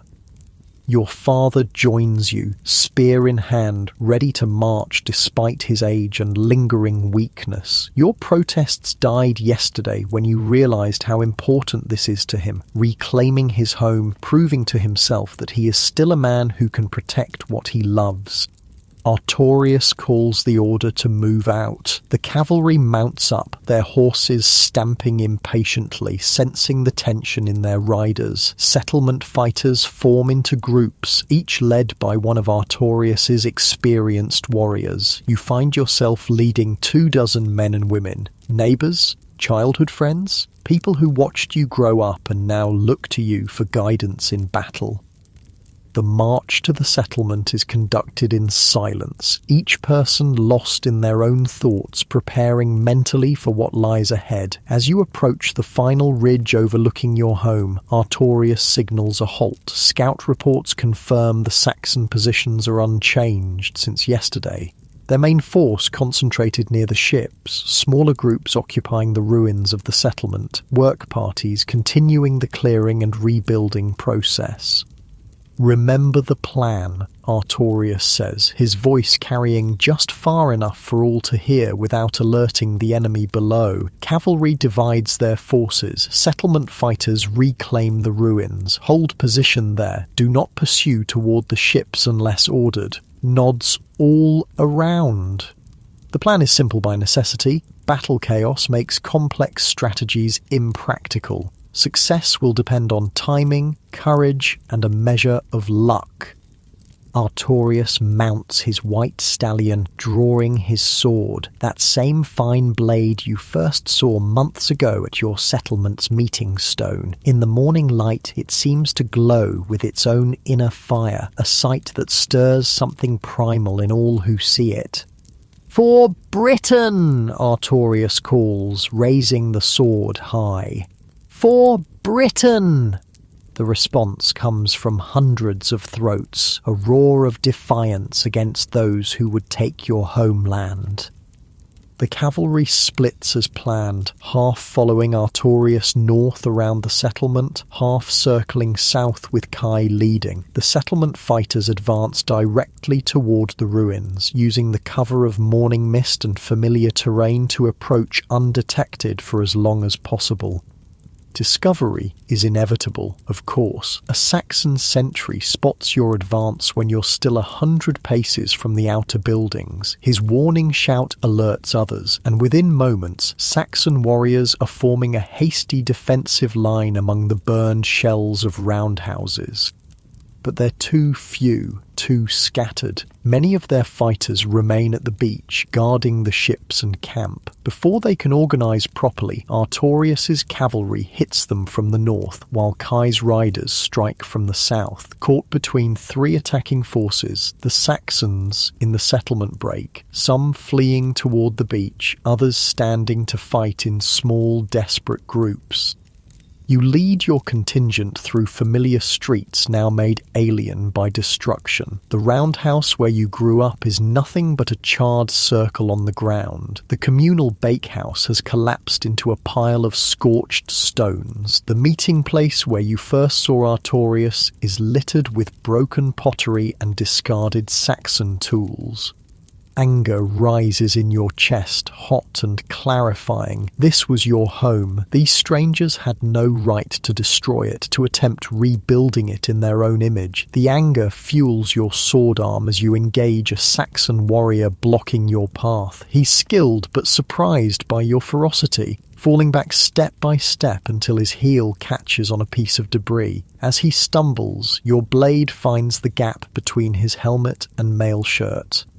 All around you, similar scenes play out as settlement fighters reclaim their home street by street, building by building. They know every corner, every alley, every shortcut through what was once a close-knit community. The Saxons, new to this landscape, find themselves disoriented, separated from their comrades, vulnerable to attacks from unexpected directions. Your father fights nearby, his spear work economical and effective despite his age. He takes no joy in killing, you can see that in his face, but there is grim satisfaction in driving invaders from the land he has farmed his entire life.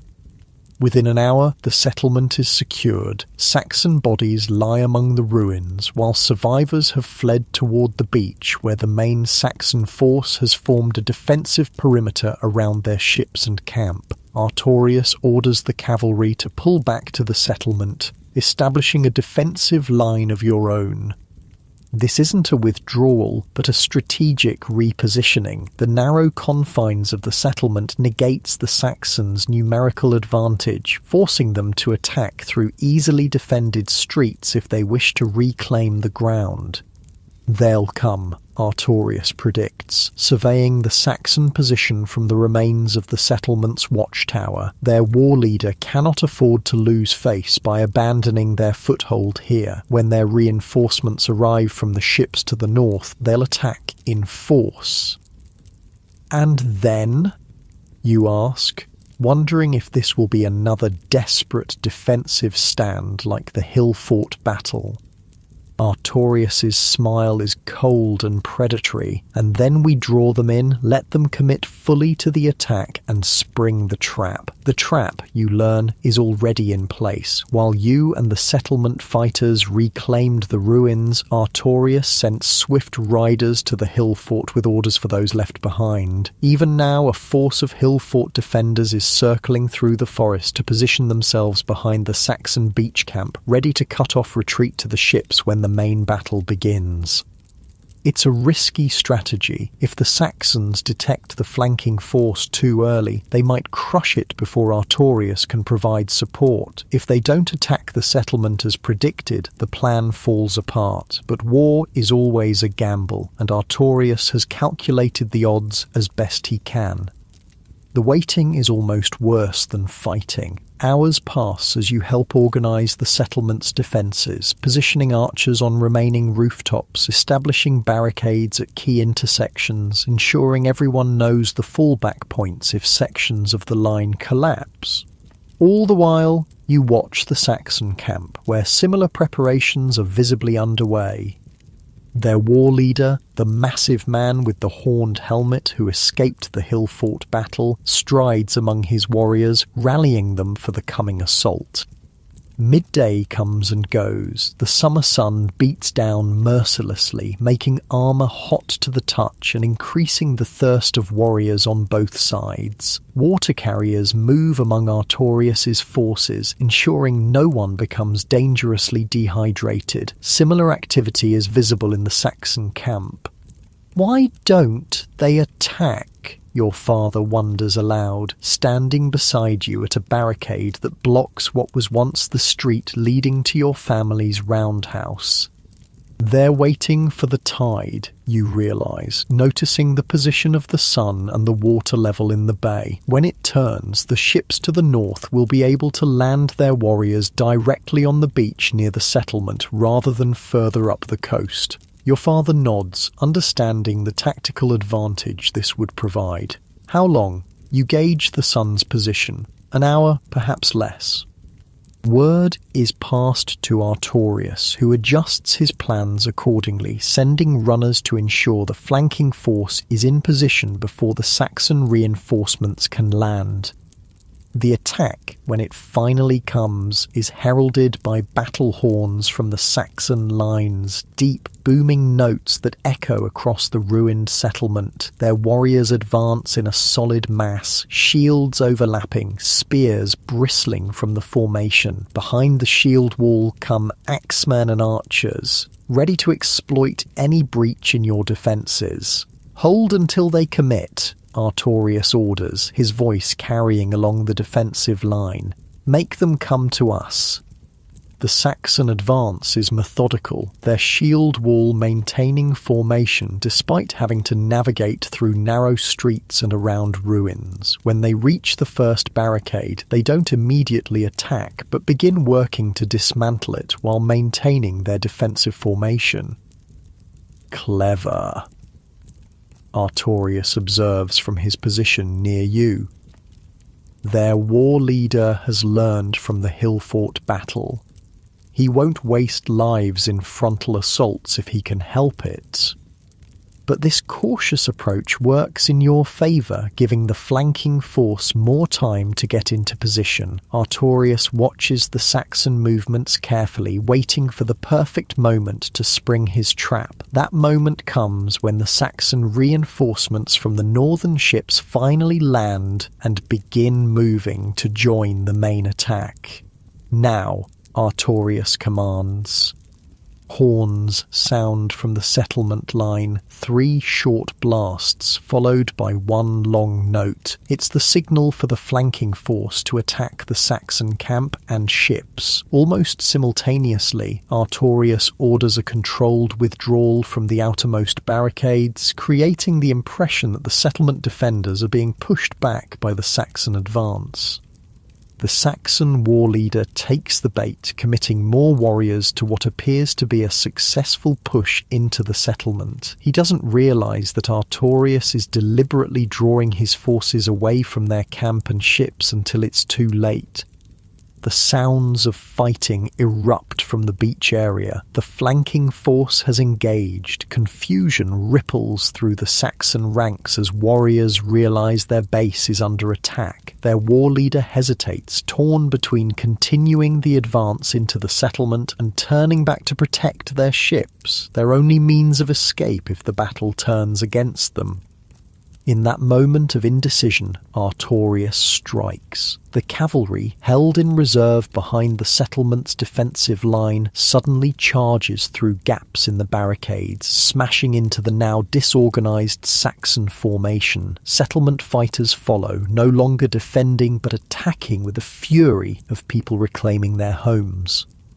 Caught between Artorius's main force and the flanking attack on their camp, the Saxons' discipline collapses. What began as an organised assault devolves into scattered pockets of resistance as warriors try to regroup or flee individually. The Saxon war leader makes a final stand near what was once the settlement's meeting stone, gathering his personal guard around him. You find yourself drawn to this confrontation, fighting alongside Artorius as he engages the massive Saxon directly.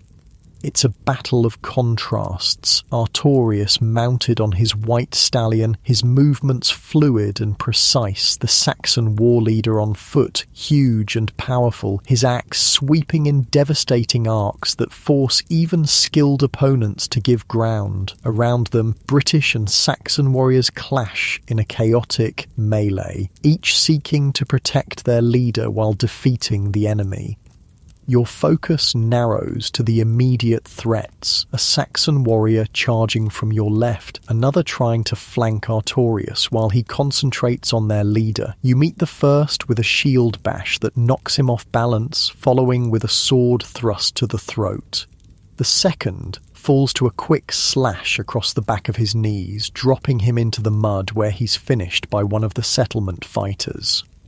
Through gaps in the swirling combat, you glimpse the central duel, Artorius circling on horseback, looking for an opening, the Saxon war leader roaring challenges, his axe a constant threat that keeps the mounted warrior at bay. The decisive moment comes not through skill or strength, but chance. The Saxon leader steps back onto a loose stone, momentarily losing his perfect balance. It's a tiny opening, lasting less than a heartbeat, but Artorius seizes it. His sword flashes down, catching the Saxon between neck and shoulder, driving through mail links into flesh beneath. The massive warrior staggers but doesn't fall, blood flowing freely from the wound. He swings his axe in a desperate counterattack. Artorius leans aside in the saddle, the axe blade passing so close it shears a lock of hair from his head. His second stroke takes the Saxon in the face, ending the fight instantly. With their leader fallen, the remaining Saxons lose all cohesion. Some throw down their weapons in surrender, others flee toward the beach only to find their ships burning and their camp overrun by the flanking force. By mid-afternoon, the battle is decisively won. The settlement is reclaimed, the Saxon invasion force shattered.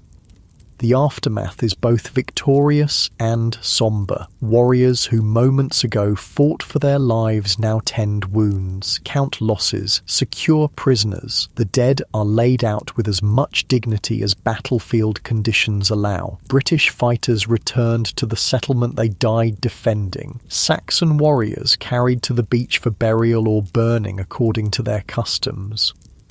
You find your father sitting quietly on a broken wall that once formed part of your family's roundhouse. His spear rests across his knees, its tip darkened with dried blood. He looks up as you approach, his face lined with exhaustion but his eyes clear. "It's over," he says simply. "This battle," you agree, settling beside him. "Not the war," he nods, understanding the distinction. "But we've shown them Britain won't fall easily. That counts for something." From this vantage point, you can see much of the settlement and the bay beyond. Smoke rises from burning Saxon ships, their dragon-headed prows blackened and crumbling. Among the ruins, people are already beginning to clear debris, marking out spaces where new roundhouses will rise. Life continuing despite destruction, the eternal pattern of human resilience. Artorius moves through the settlement, speaking with fighters and civilians alike, offering praise, comfort, or practical assistance as needed. When he reaches you and your father, he dismounts, leading his white stallion by the reins. "Your people fought well," he tells your father. "They've earned the right to rebuild in peace." "For how long?" your father asks bluntly. "The Saxons will return."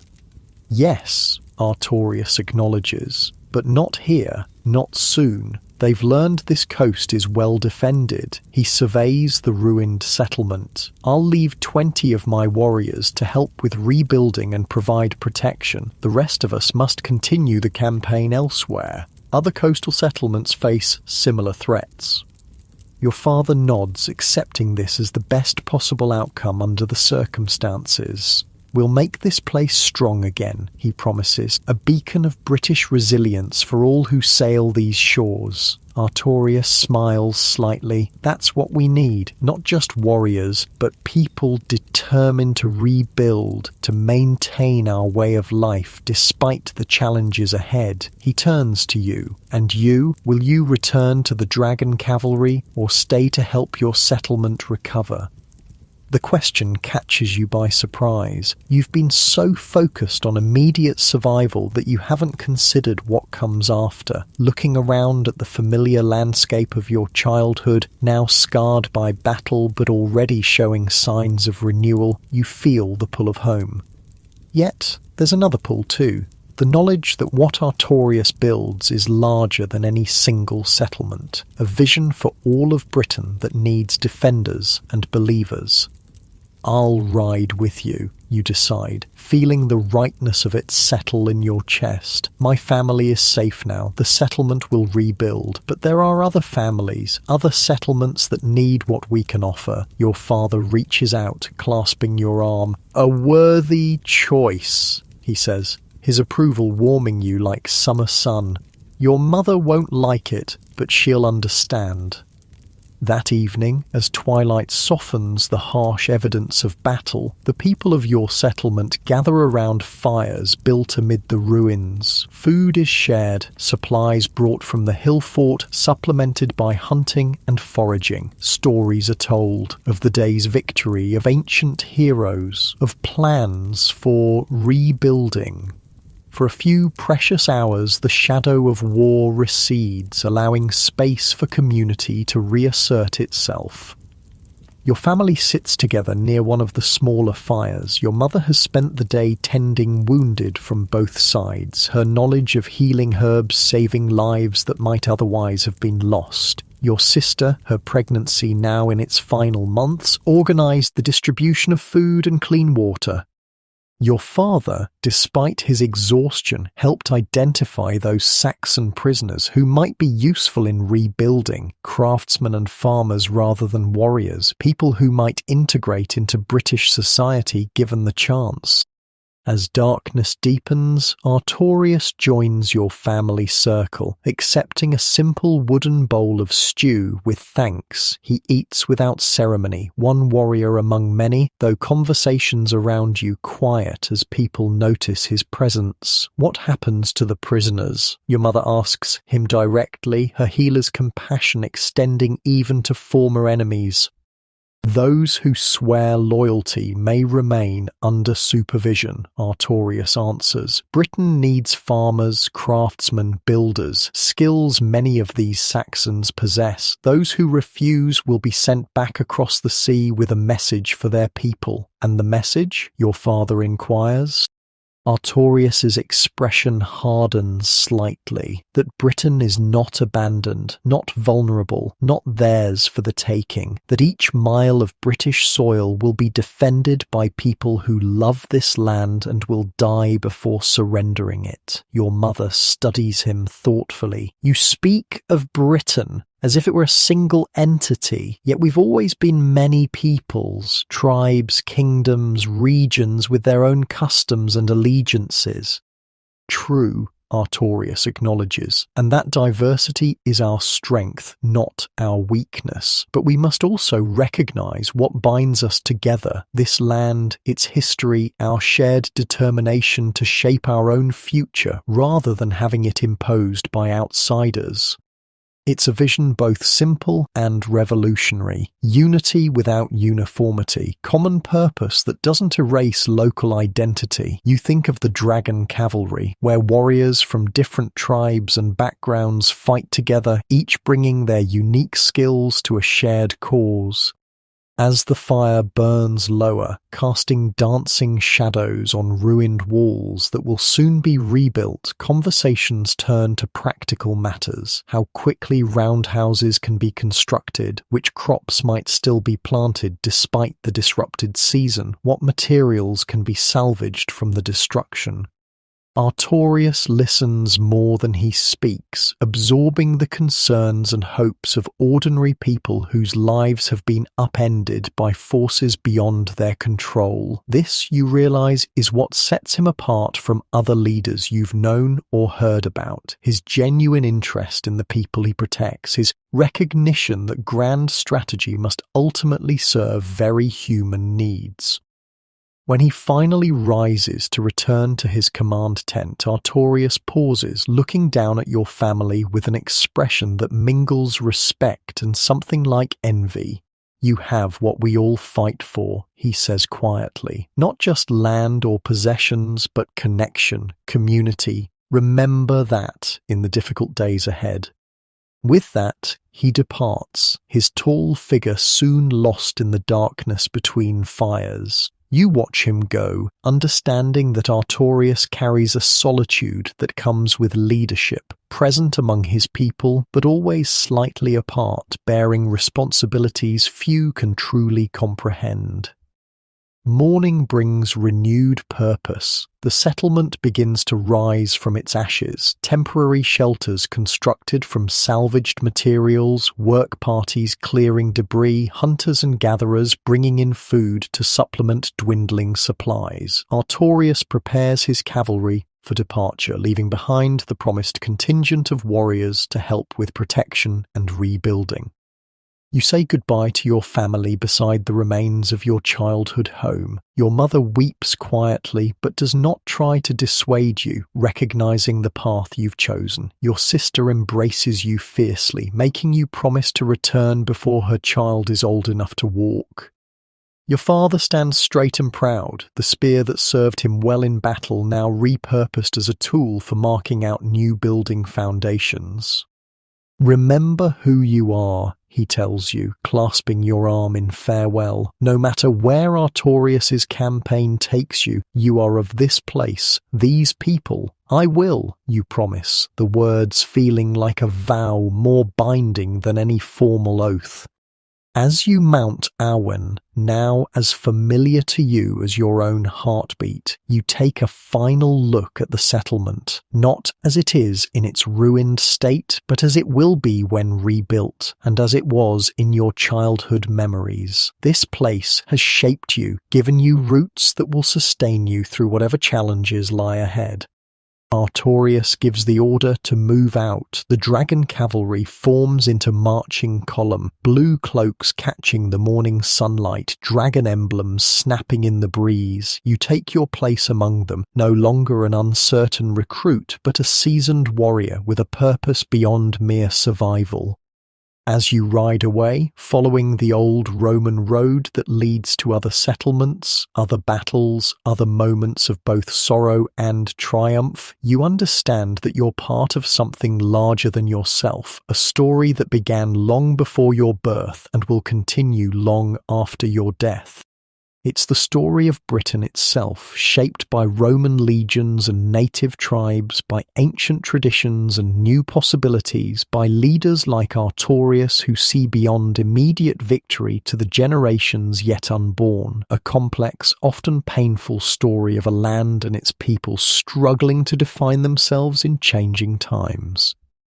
Centuries later, when Artorias has become Arthur, when his practical leadership has transformed into magical legends of swords in stones and ladies in lakes, when his diverse band of warriors has become the Knights of the Round Table, something essential will remain true. The story of a man who fought not for personal glory, but for a vision of Britain that honoured its past while creating space for its future.